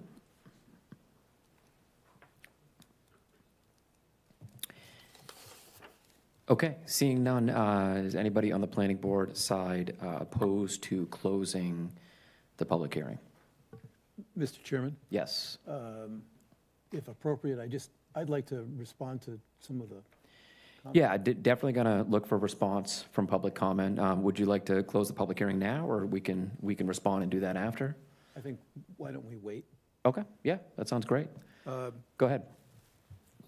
So this is democracy. And I will raise my hand to say, I really didn't look as closely at this section as maybe you guys did. And your points are well taken. And now that I'm looking at it, I have to say there's some things that, it's interesting. I just finished reading A Gentleman in Moscow, which is a guy that lives in Moscow right after the revolution and what happens. And I really don't want to get into the business of being the culture police. I must say, points well taken here. I think that, number one, people should be able to exercise their First Amendment rights. Number two, there's language in here that, and there's some of the prior comments do concern me, because some of the language in the guidelines is sort of squishy. And if I was a developer, I'd be a little worried about, well, how, it almost sounds like we're going to know if it's good when we see it, as opposed to, again, being actionable, saying this is prohibited or this is not. And I understand that also that it's a living document. It can be tweaked and things like that, and that there are ideal statements, that this is sort of the ideal. However, specifically with this, I think when this many people show up and say, we're concerned about the limiting nature of this language, I must say, I don't know, as Bob was saying, I don't think we need to vote on every single picture that goes in here. However, I would suggest, Mr. Chairman, that we do take another look at this Section B, is particularly in light with some of the insightful comments that are being made, because I confess, I really didn't look at it, and I'm not sure that we should be the historic and maritime character sheriffs, or the folks that approve how to engage the community in the design process. And I don't think there's any negative intent here. I think it's all well intended. However, that is, now that I'm really forced to look at that, I think that some of this language is, shall we say, limiting, and perhaps there has been some specific suggestions to how to perhaps rework it. So yeah. I think this is more in our colleagues' bailiwick than ours, I think. But I want to say that I think I feel strongly that we maybe take a look at it again and maybe take another hack at it. Yeah. Maybe be a little more flexible. Yeah, I appreciate that, Ray. I'm kind of standing by what I said earlier, which is, I think that this is something that likely would not come before the planning board. But I am going to say what I said earlier, which is, on a personal level, I don't like any of the changes on page 47. Personally, I think page 47 should be without any purple or red changes, and I'm sorry. I know that opinion might not be popular, but I don't know. I just don't get it. Number E, support and prioritize local community art and artists, period. Why not just end it right there? I don't, and I mean, I will mention these are guidelines. You know what I mean? These aren't binding. These aren't regulations. These are guidelines. So they're not, it's a flexible document. So I don't know. That's just my personal opinion. We'll go to respond to public comment. Michael, anything you wanted to add? Or at least let us know how you feel about this. I strongly agree with you, and I also want to thank the public to show up and really let us hear you. Thank you, especially you back there with your baby. I appreciate your effort. So thank you. Yeah. And Mr. Chairman, yes, I strongly agree with you. I think that word can have different meanings for many reasons, and it shows the public here. So I strongly agree that we should have a period right after artist. That's my opinion. Thank you. Thank you, Michael. And the only thing I wanted to mention in addition, which I forgot to mention, maybe Jim, you can help me with this. The only thing that is stuck in my head is, is the commission the right entity to review the actual proposed artwork? I mean, to me, I feel like, having the option for an applicant to consider a mural makes sense, but I think that it might make sense to have an artistic entity be the one to review it. And I apologize, I don't know what art entities are in town, and I apologize for that, but I feel as though there are some, and I think that that could be part of the conversation. If they look at it, they're the professionals, they sign off on it, then maybe that's something that the commission could consider. Yeah, but there's a cultural council. Okay, cultural council, got it. We got it. actually Okay, had somebody thank you. speaking from the cultural council. Yeah, it's a different entity. It is but, a different entity, yeah. But there certainly are communities that have, things like an arts commission that could potentially review art in certain districts. Okay. Matt, anything to add? All set? Tim? All set? Ray, anything else at the moment? I got to ask. You good? Okay. Mary? All set, thanks. All right. Bob? I'm all set, thanks. All right. Shall I turn? Yes, Cheryl. Okay. Commissioners from the HHTC. Yeah, I'll start. These are, I like the way it's written with what's crossed off and in red. These are regulations and guidelines, okay? It doesn't mean that we're not going to turn down another piece of art. As far as the First Amendment goes, you need some guidelines and regulations of what's up. Are you going to get political or different types of art that I don't think we want in a public space, okay? First Amendment rights. You can't go to the beach. You can't drink on the beach. You can't fly a kite on the beach. You can't go 85 miles down the highway. But no one's saying... That's not First Amendment. That's actions, not free speech. Okay. We're not holding anybody up. We're going to look at different types of art, okay? It's public art. People aren't going to like what Elaine Tata has on the wall right here, and it's not going to be the same type of person who likes graffiti art, okay? So they're all different types of art. The public comment today came from the library people and Cordial Eye, who are doing all this artwork. So I am in total favor of the way it's written in the red and deleting the purple. Okay, thank you, Tom. I appreciate that. I mean, for me, just to respond to that, it's just leaving the option out there. And again, I think if there was an artistic entity that would review it and approve it to make sure that all of those negatives that you just mentioned don't make it up, to me, that would give me a better reassurance. So I'm going to go last for this, for the HHTC. Commissioner Cronin.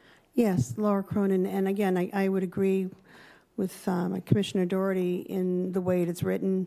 And I appreciate the public comment coming in. And again, we're not limiting what we go and review. We will take each one on its merit.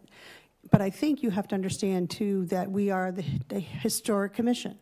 We are responsible for taking into consideration for what is placed in the public. And the public art is subjective. And we are not limiting that exposure. I think what we need to do is understand the diversity of Hyannis, but you have to understand that what is diverse or what your work, your artwork is to you may not be the same for the rest of the public, and we take that into consideration. It's the same thing of painting your house. Maybe you don't like the colors that are restricted in the historic district because you wanted to paint it a different color.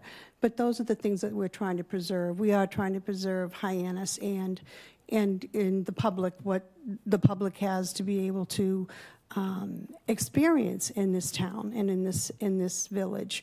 We are not limiting murals. We are not limiting that art. We are just asking that these guidelines are, I think, where we're trying to get to is when you want to put something forward, you come to us and we will review it. This is our purview of, this is one section of it. The planning board does not approve art. They're not part of that as they've admitted. I just think that as we keep going through this conversation, we just want to be sure that we are open to ideas. We are open to what you have to say. We are open to your ideas and designs. But you have to be just as respectful to our opinion and our comments for our purview with our board and our commission and what we are being charged with. And that is what we're here for. Thank you. Anyone else before I say, Commissioner Clark?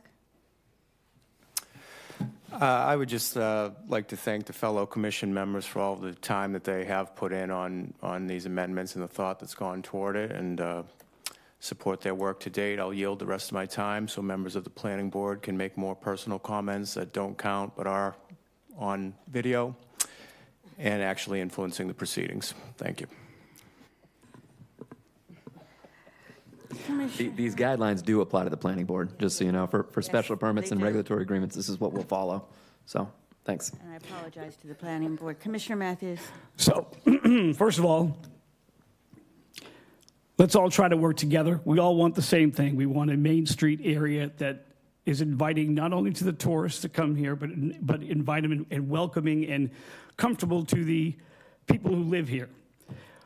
First of all, I want to bring up the art wall at the library, because I know a lot of you brought that up. As you may or may not know, I've supported that from the very start. We're not talking, this isn't about the art wall. So that particular piece you can put aside. That's not what we're talking about here.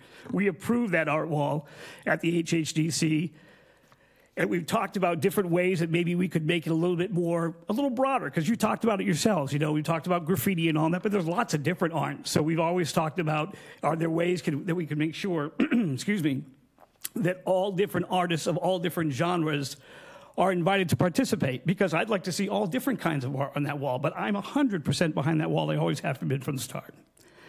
Now let's talk about this section A, B, and these two things.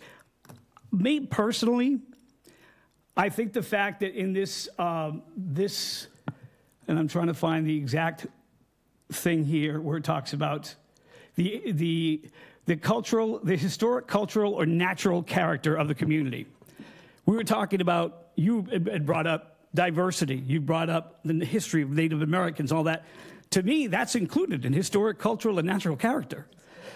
When we talked about this in a past meeting, we talked about a mural that was proposed, and I had said, hey, if we really want to talk about culture and diversity, and let's do something on Eugenia Forts, one of the leading civil rights leaders in our community who lived right here. Let's find ways to take our history, our character, no matter what it is, whether it's Native Americans, NAACP, Eugenia Forts, LGBTQ, whatever it is, we have a history. Let's honor that. There's nothing wrong with doing that. But as my fellow commissioner said, I'm sure we would have an issue if someone would up, or half of us would have an issue if someone wanted to put Go Trump MAGA 2024 or Vote Harris Walls 2024. Well, some members of our community, I don't like that. That's not comfortable. That's uninviting. So you do need some guidelines. You do need some rules or an overview to say, you know what, that's maybe on the edge of what would be comfortable and acceptable for people. That doesn't mean we don't love the artists. I support local art. I think local art is very important. But I don't think there's anything wrong as what this committee is, which is the HHDC, looking at the historic character of the district to try to encourage art from local artists that talk about our historic background. And I think, maybe I'm speaking when I shouldn't, but I think that's what we feel, is we are not anti-art. We are not anti-local people putting up what they want to put up. That's fine. But just like when you're commissioned to create a piece of art for someone who's paying for something a certain way or whatever, they give you guidelines. I want this.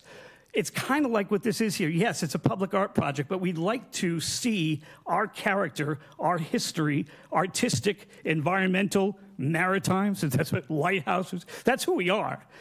We can do that in a creative, fun way and still stay within those kind of boundaries. So again, I guess the restrictions I can see, if I was an artist, and believe me, I can't draw a darn thing, I might feel that you're attacking me, but at least on me, I'm not.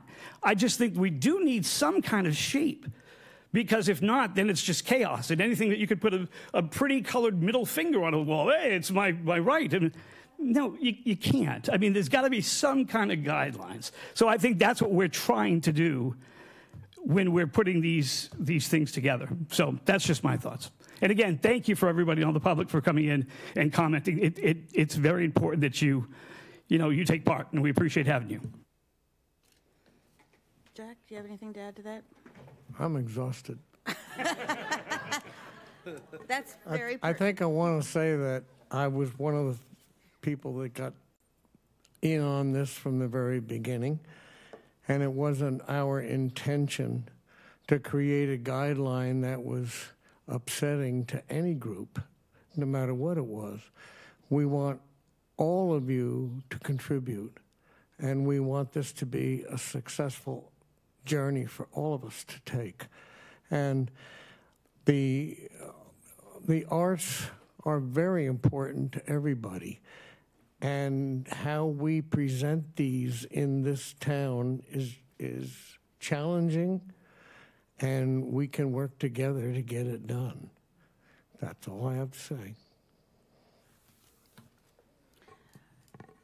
Thank you for all the comments that we've already had. Thank you for the commissioners from the HHDC and your comments.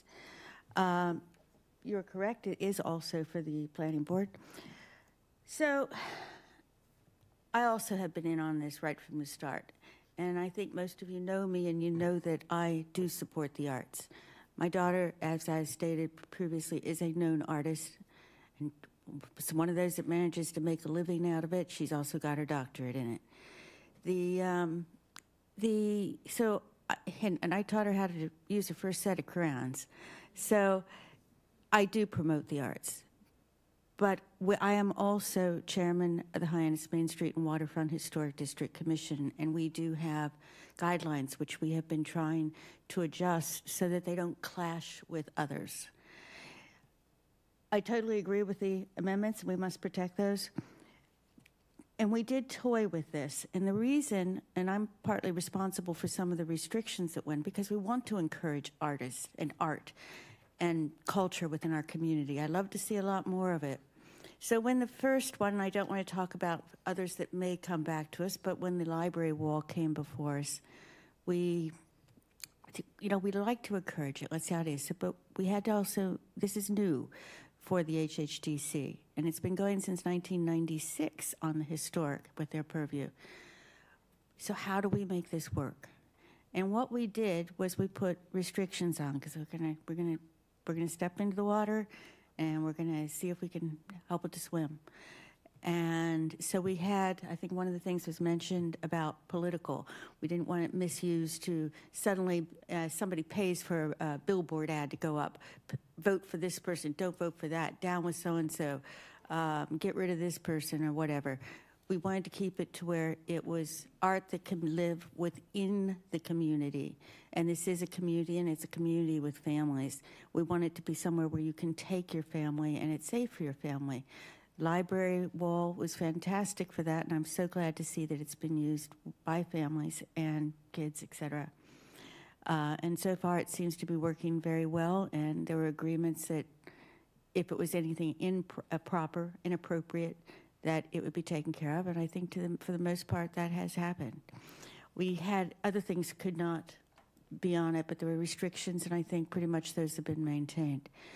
So the wording on this, we wanted to encourage artists and art within the community, but we also have, and it was mentioned, character. That's been in the purview of the HHDC ever since it started in the original guidelines in 1996. So, as I said, we want to encourage it. I think it might be worth tweaking it slightly and saying support and prioritize local community art and artists. Or do we want to just say local, because then it's kind of restricting that, and then put recognizing our rich and diverse community whilst also encouraging in the historic district art that also promotes our history and maritime character. So it's a middle ground for that. So it's saying also that, but also the rich, which it is. It's a rich and diverse community, and we should encourage it. But that's what we're aiming for. So I don't know if that type of changing makes it more better. So that's what I had to say.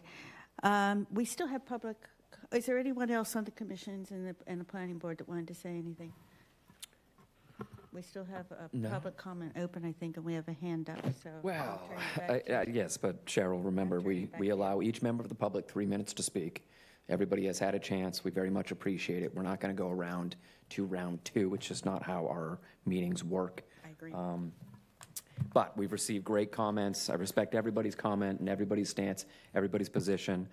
Just a reminder to everyone in the room, these 2 boards before you need 4 votes to move this document forward. 47, I think, is going to be a sticking point for a few. I know we've got 4 over here. If we've got 4 over here, I think that we should proceed. You know what I mean? Do we want to consider that change? I don't know. I personally just want to see it support I'm fine. and prioritize local community art and artists, period. But, Well, yes, let's ask- sorry, Ray. Yeah, so just procedurally, and I look at you, I also am looking at Bob.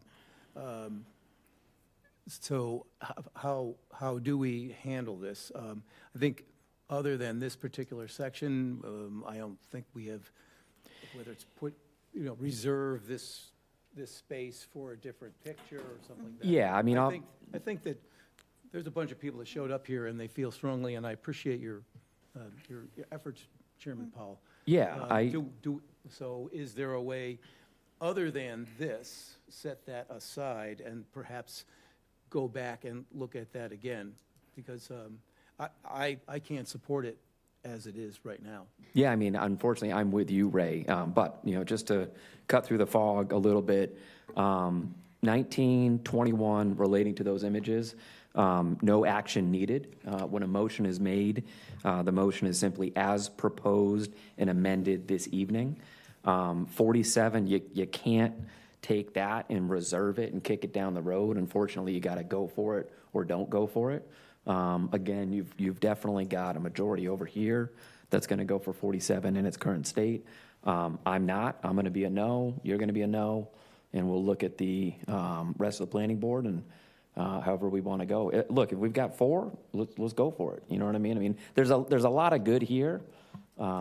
This is just it's a sticking point for me. Can I suggest we ask Yeah, go ahead. HHDC members if they're happy with that amendment? Because Okay, sure. So I am going to ask commissioners if you're happy with that amendment, just to put the full stop after artists, or if you want to consider taking that E out altogether, or if you would like to change it to something similar to what I suggested.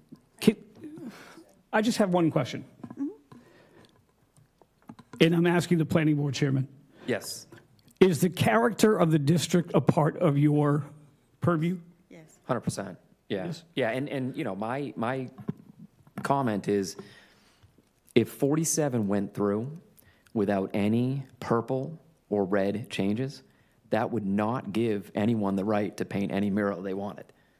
You know what I mean? It wouldn't. That doesn't just give carte blanche, permission for people. There's still a lot of review that would need to take place before anything went up. Can I clarify? Yeah. Because I do not believe, Commissioner Matthews, that you were actually on when we originally started this. The planning board previously, as Mr. Kupfer pointed out, did accept the previous guidelines that we had worked on together, and that has in it the HHDC purview.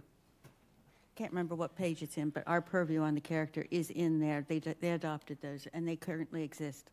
Ours do, yes. Theirs do as well. That's what my question was. Yeah. That was accepted. Yeah, for When us, we- it's regulatory agreements and special permits is when we dig into the historic and maritime culture, So we still character. have the character in there, so it's still, it just means tweak it. How do we feel? And remember, this entire document speaks about that historic and maritime character. That's in there so often that if somebody tried to put up a mural that was political, no way. That's what, You know what I mean? happened before. We just wanted to keep it safe.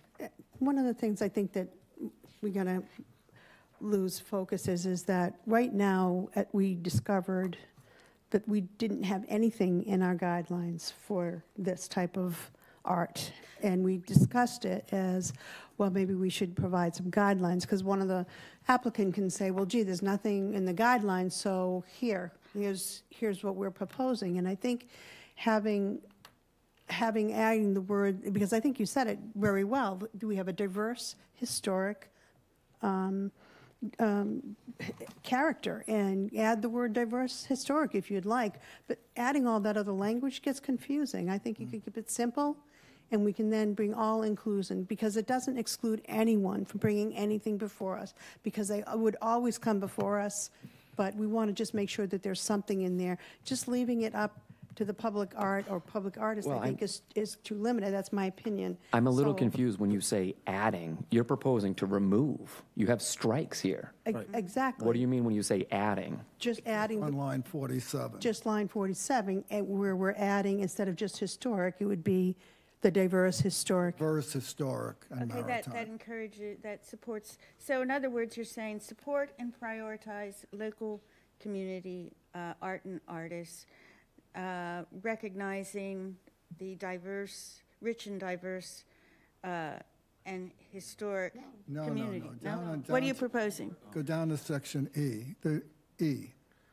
Support and prioritize local community art and artists that emphasize diverse historic and maritime character. Yeah, that's great. It still doesn't do it for me.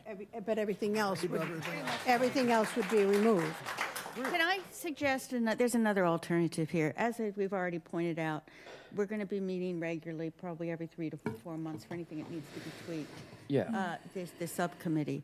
This can come up and be looked at again. We can carve it out, bifurcate it out tonight and put that on the main agenda with the bikes. It certainly can. And again, there's a lot of good here, and I don't want to be the one to hold it up. Again, if we've got 4 yes over here, I know we've got it here.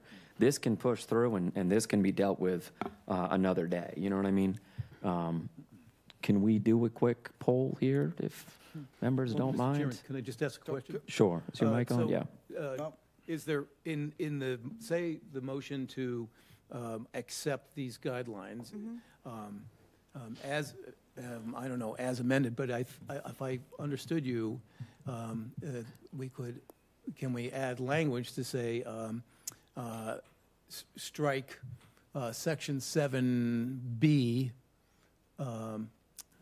7? and then rework it? I got you. That would be an amendment, and then at the next meeting or in a working group to revisit. You're saying that. like strike 47, the whole page? Well, not the whole page. 7B. Just B. Just Okay. And then take it back to the drawing board and take a look at it. I know. Yeah. Ultimately, aren't we, as a historic commission, going to deal with this on a case-by-case basis? Yes, we are. Yes. You will. Yes, So- we are. I don't know if they would be comfortable We with have that, to right? be No. realistic Got it. with how we're going to deal with these things, depending on the severity of it. And then, well, I think Chairman Robichaud's comments, if the purple and the red were not there, it would be in place. Well, just to clarify, I want I see what it the was. purple I've got the there. old I don't one. want it crossed out. Yeah. Excuse me. Well, essentially, just to the be clear. the stuff in purple stays and the stuff in red goes.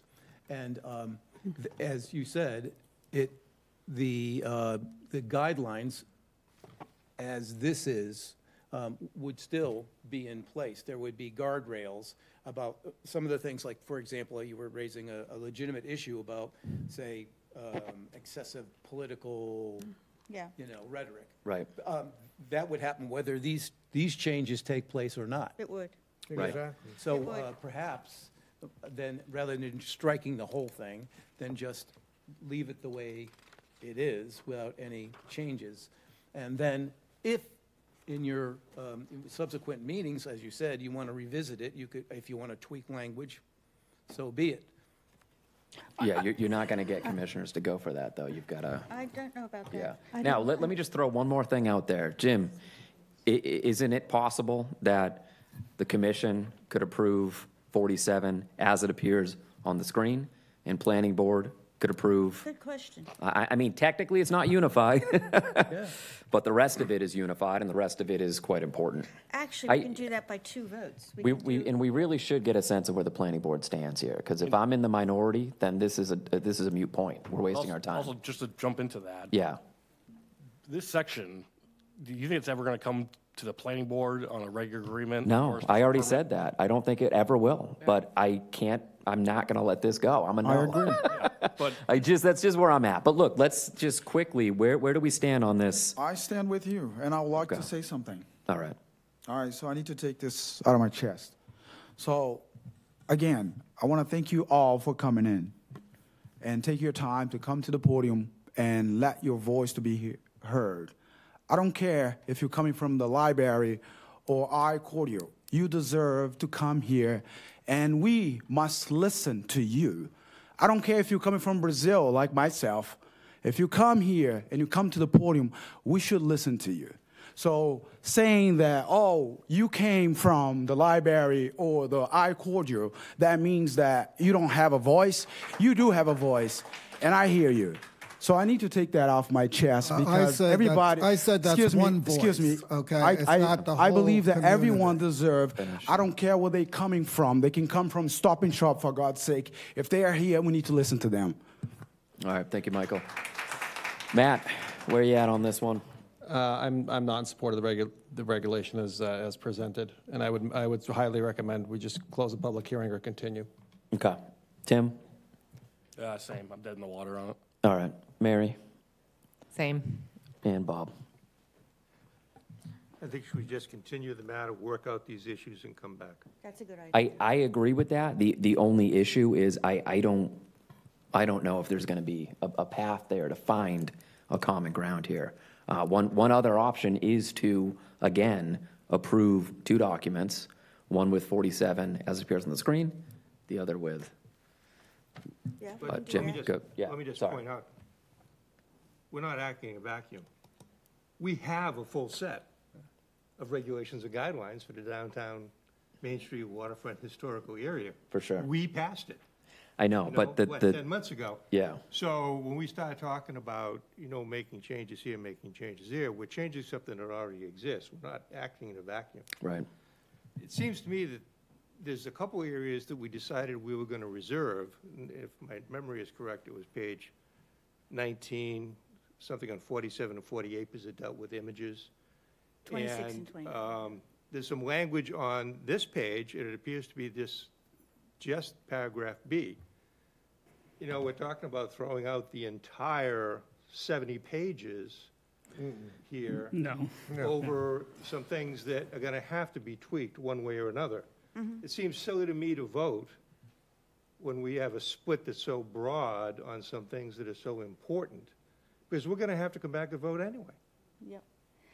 So I think we should just continue it and vote I agree with it. How does, if you don't mind, I'll ask, how would you feel about taking out, to be considered and tweaked later, 7B?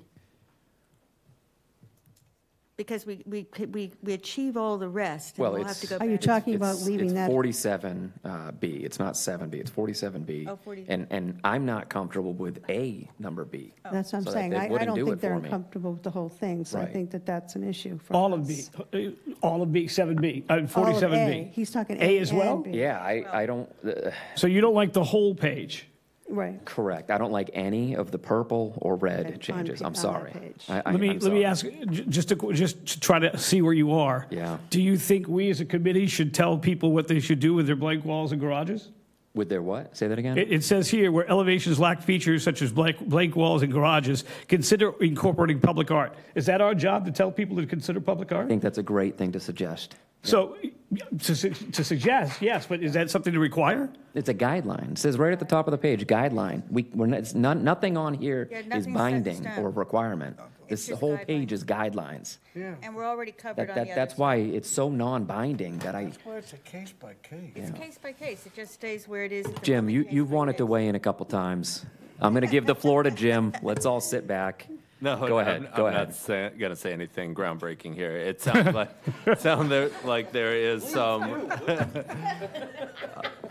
It sounds like there's some more room for discussion. I would be happy to work with both parties to maybe get this working group going one last time to maybe tweak out and iron out the last issues here and bring it back at a later date if both parties agree, but that both parties have to agree to that. Could I ask a question? Could we, as both planning and as HHDC, we both agree about the pictures and stuff like that to get rid of those. So the only stickler right now is page 47. 47, yeah. Can we just agree that the rest of it's good? And all we're going to do is work through Jim on 47 and just get it done? We'll vote our 4, you vote your 4? Yeah, and then just go. I mean, it's the best way to do it. Unless you all want to stay here, we'll hammer this out right now. I think continuing is probably the best option. Can you just weigh in, Jim, on the concept of both the board and the commission voting to approve different documents? The documents would be identical except for page 47. Yeah, I would say that it would be a little concerning from an applicant standpoint, having 2 documents virtually the same with 1 page omitted. So better to continue. Well, can we not just? Your mic. I'm sorry. Thank you for reminding me. I mean, since it's really only the 1 page, and the way I see it, we're in agreement on everything but page 47. Right. So if that's the case, and we're going to work on it anyway, bifurcate that out and go ahead and run with the rest. Your commission would, well, I don't think you could vote on it without 47. I think your commission might struggle to function if you had an application and you had an approved plan without 47 in it. You know what I mean? But we still have the unique character and all that stuff that's already in our purview. True. Which is in yours as well. Yeah. Which means all we have to really iron out is page 47. I don't know if your fellow commission members would be comfortable forging ahead with 47 not in there. Well, that's what I'm asking. Are you to bifurcate it out and I would be. work on it? You'd be all right with it? You bet. Can I? I mean, what does that mean? That means we don't have any 47 in our guidelines? We're not we leave it tearing as it up. what's in the We're going to black? go back and work on it, but we'll accept the rest of the document except for 47. The other pages are. But what on 47 would stay? I mean, what would we have tomorrow? Just 47 black ink? Yeah, no, you'd have, I mean, Cheryl's proposing no 47. Like, Not permanently, though. Yeah, you can't take 47 out. We'd have to make it, if we're going to go back to the way it was before all these changes, I get what you're saying there. We're going to rebuild or reword, but I don't think you can take 47 away. We need that page. Okay. I think that it is a valid point. I think it's a continue then. I think so, too. Okay. Well, we kicked it around, and that's So where we're at. we will need a date certain because this is a public hearing and. Yeah, we're going to leave the public hearing open. So it would be maybe a struggle since it is a joint meeting.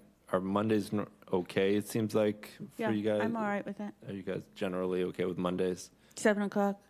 I know we already, the planning board, there's some holidays coming up.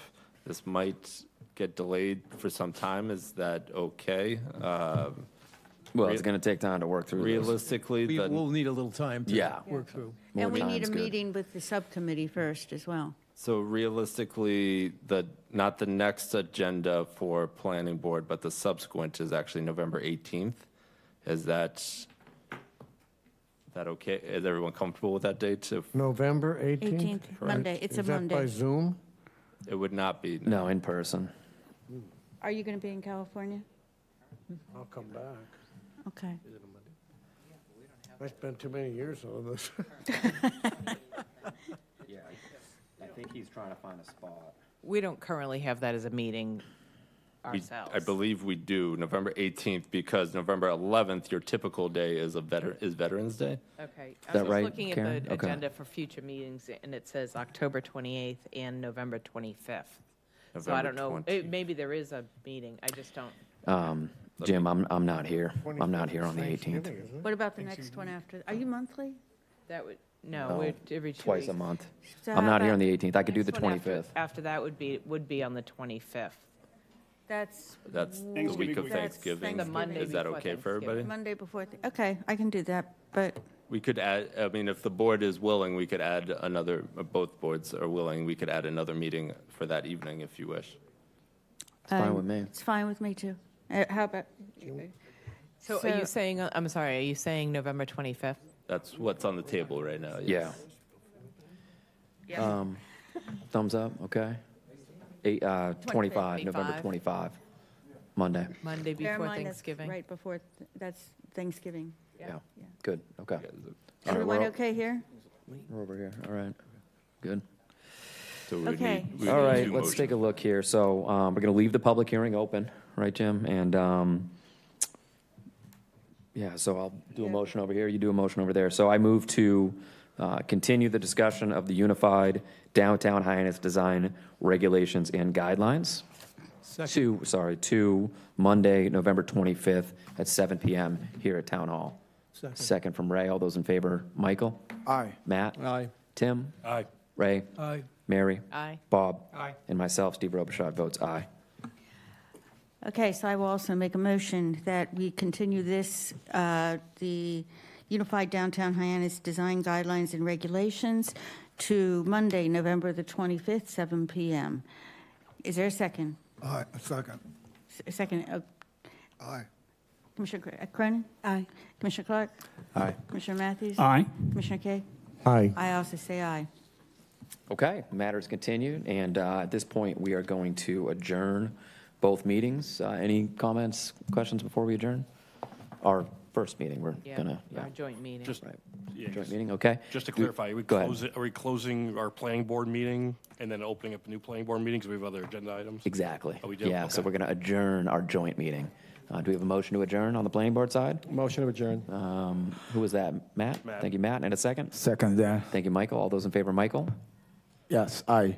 Matt? Aye. Tim? Aye. Ray? Aye. Mary? Aye. Bob? Aye. And Steve Robichaud votes aye. I also make a motion that we close this part of the meeting, but not for the HHDC part. Can I? Second. Seconded by Commissioner Matthews. Commissioner Doherty. Aye. Commissioner Cronin. Aye. Commissioner Clark. Aye. Commissioner Matthews. Aye. And Commissioner Kay. Aye. I also say aye. We are adjourned for the joint part of the meeting. You're taking a. That's it. We're adjourned. Thank you so very- much. Thank you very Thank much you for all. your cooperation. Thank you. And planning board is taking a 5-minute recess, and then we'll be back. Thanks.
here, so we'll just need quiet in the room.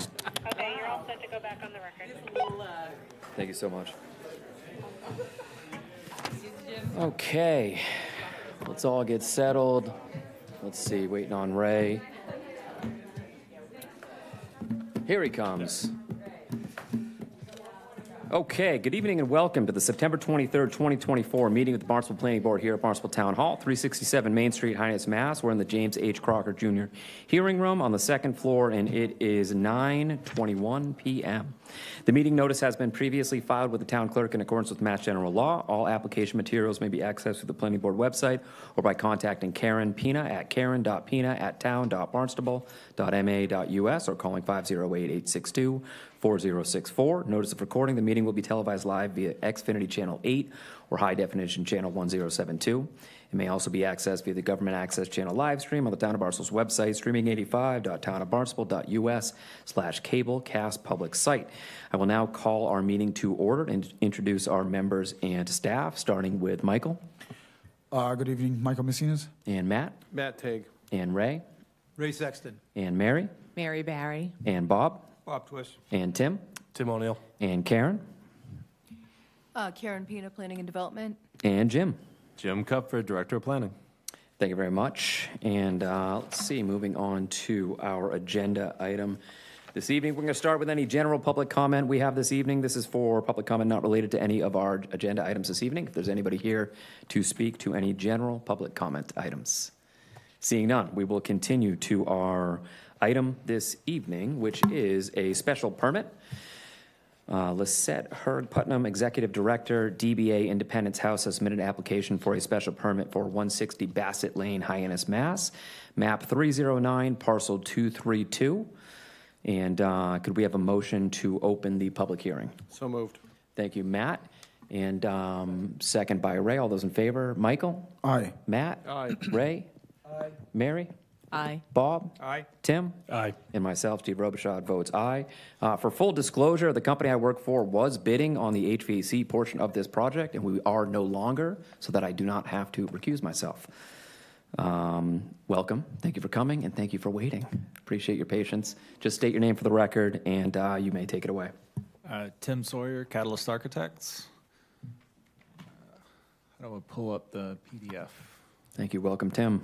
Float down to the bottom. There you go. There we go. All the way to the right. Okay. So very brief overview of the project. It's for Independence House.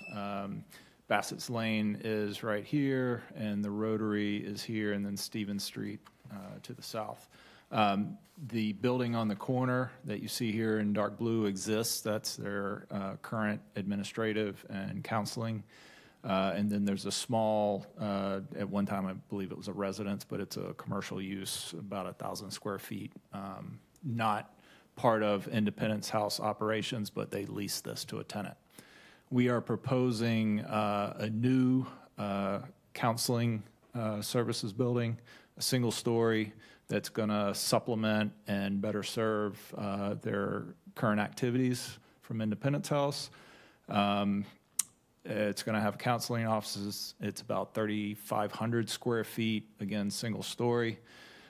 We've placed it right along Bassett with parking to the rear of the property, which is accessed off of Bassett and off of Stevens Street. And we are here looking for relief from the primary frontage requirement, which requires 80% frontage. And it's not showing up real clear on this particular image on the screen, but this graphic shows how the frontage is calculated for the two existing buildings plus our proposed building. And though we made every effort to comply with the required 80%, we got pretty close. We were 77.45%. So I think that equated to about 8 feet shy. But you know, we've fulfilled the needs of the building, and obviously we have to deal with budgets, so we can't just arbitrarily keep making the sausage longer. So we are here asking for relief from that requirement. Great, thank you so much. Appreciate the presentation. Seems like a very straightforward presentation here. And have you read the conditions on page 2 and continuing on page 3 of the staff report? We have, and specifically draft condition number 5, we would request that either be eliminated or modified.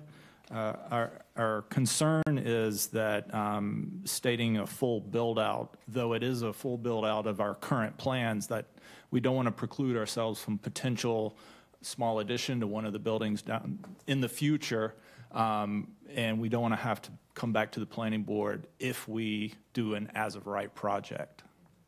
Sure, I certainly understand why 5 is typically in there, but in my opinion, I would be okay with striking 5. We'll get opinion from other members, of course. Jim, anything to add on this one?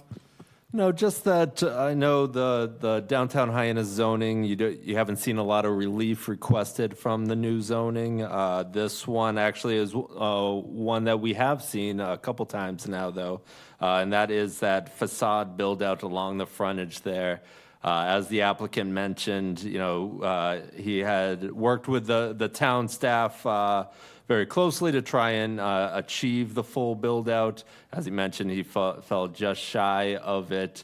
Really, the intent there is to build along the frontage of the way to create that pedestrian corridor.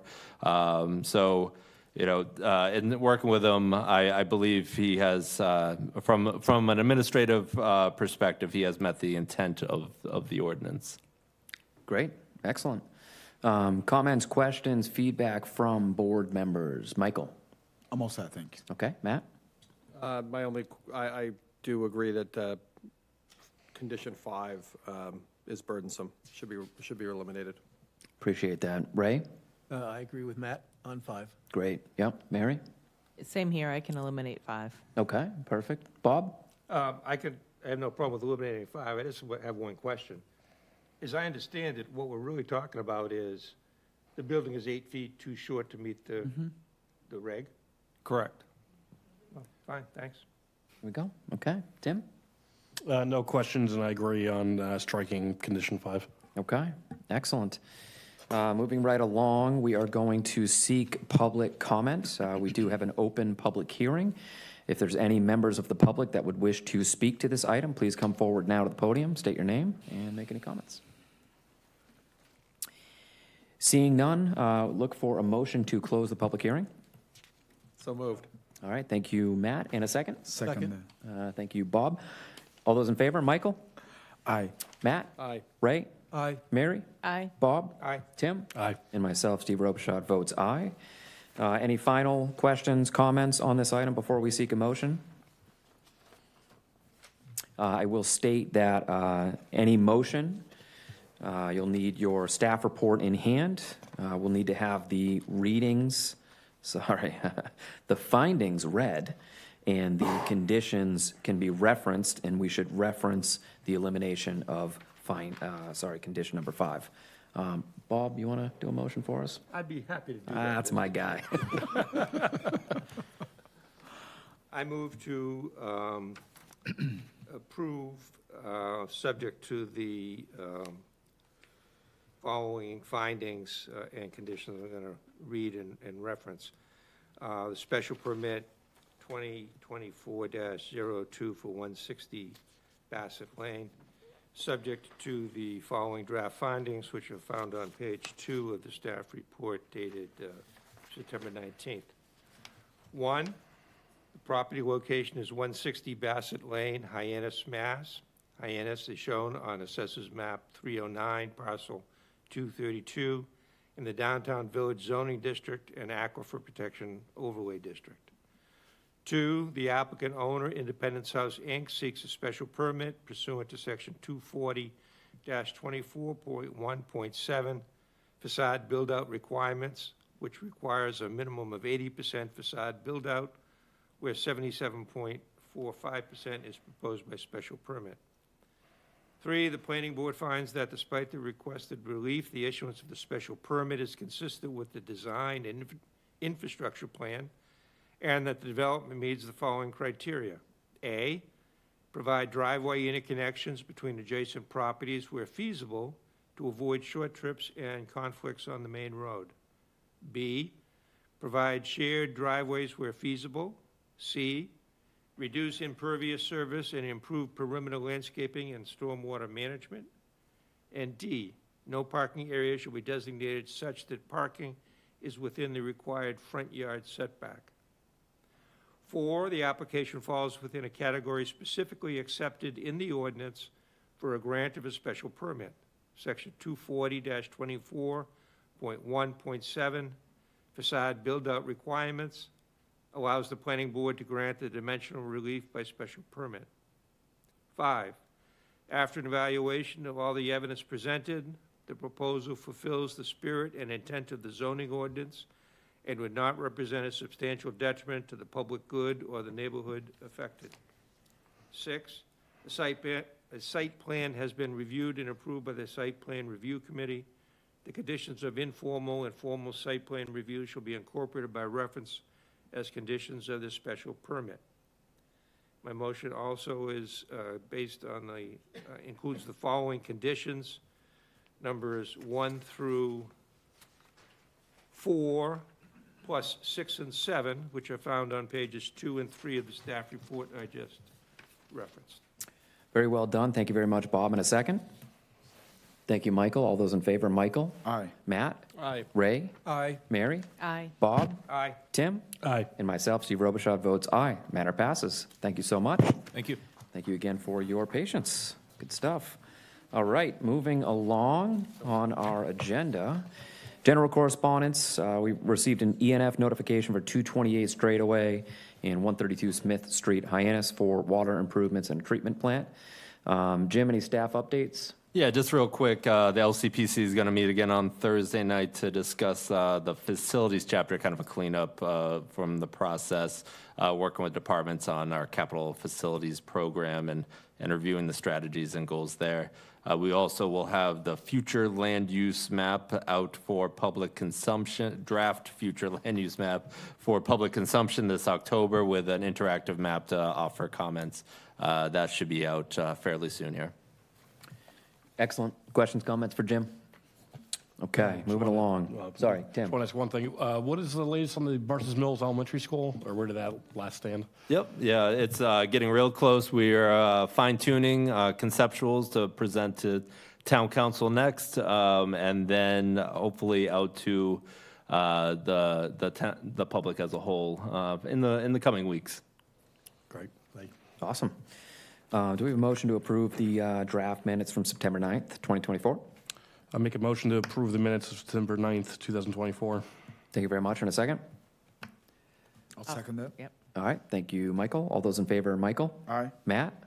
I'll abstain. I was not at the meeting. All right, Ray? Aye. Mary? Aye. Bob? Aye. Tim? Aye. And myself, Steve Robichaud, votes aye. The minutes pass. Jim and Karen, are we correct on these two future meetings, October 28th and November 25th? There was mention of November 18th. The October 28th. You only have one meeting in October because of the holiday, and then you only have the one meeting in November. Okay. Oh, okay. Perfect. That sounds good. And the joint meeting on the 25th. So again, future meetings, October 28th, 2024 at 7 p.m., November 25th, 2024, 7 p.m. here in person at Barnstable Town Hall. Anything else before we adjourn? Okay. All right. I make a motion to adjourn. Do we have a second? Thank you, Ray. All those in favor? Matt? Aye. Michael? Aye. Ray? Aye. Mary? Aye. Bob? Aye. Tim? Aye. And myself, Steve Robichaud, votes aye. The meeting is adjourned. Thank you so much.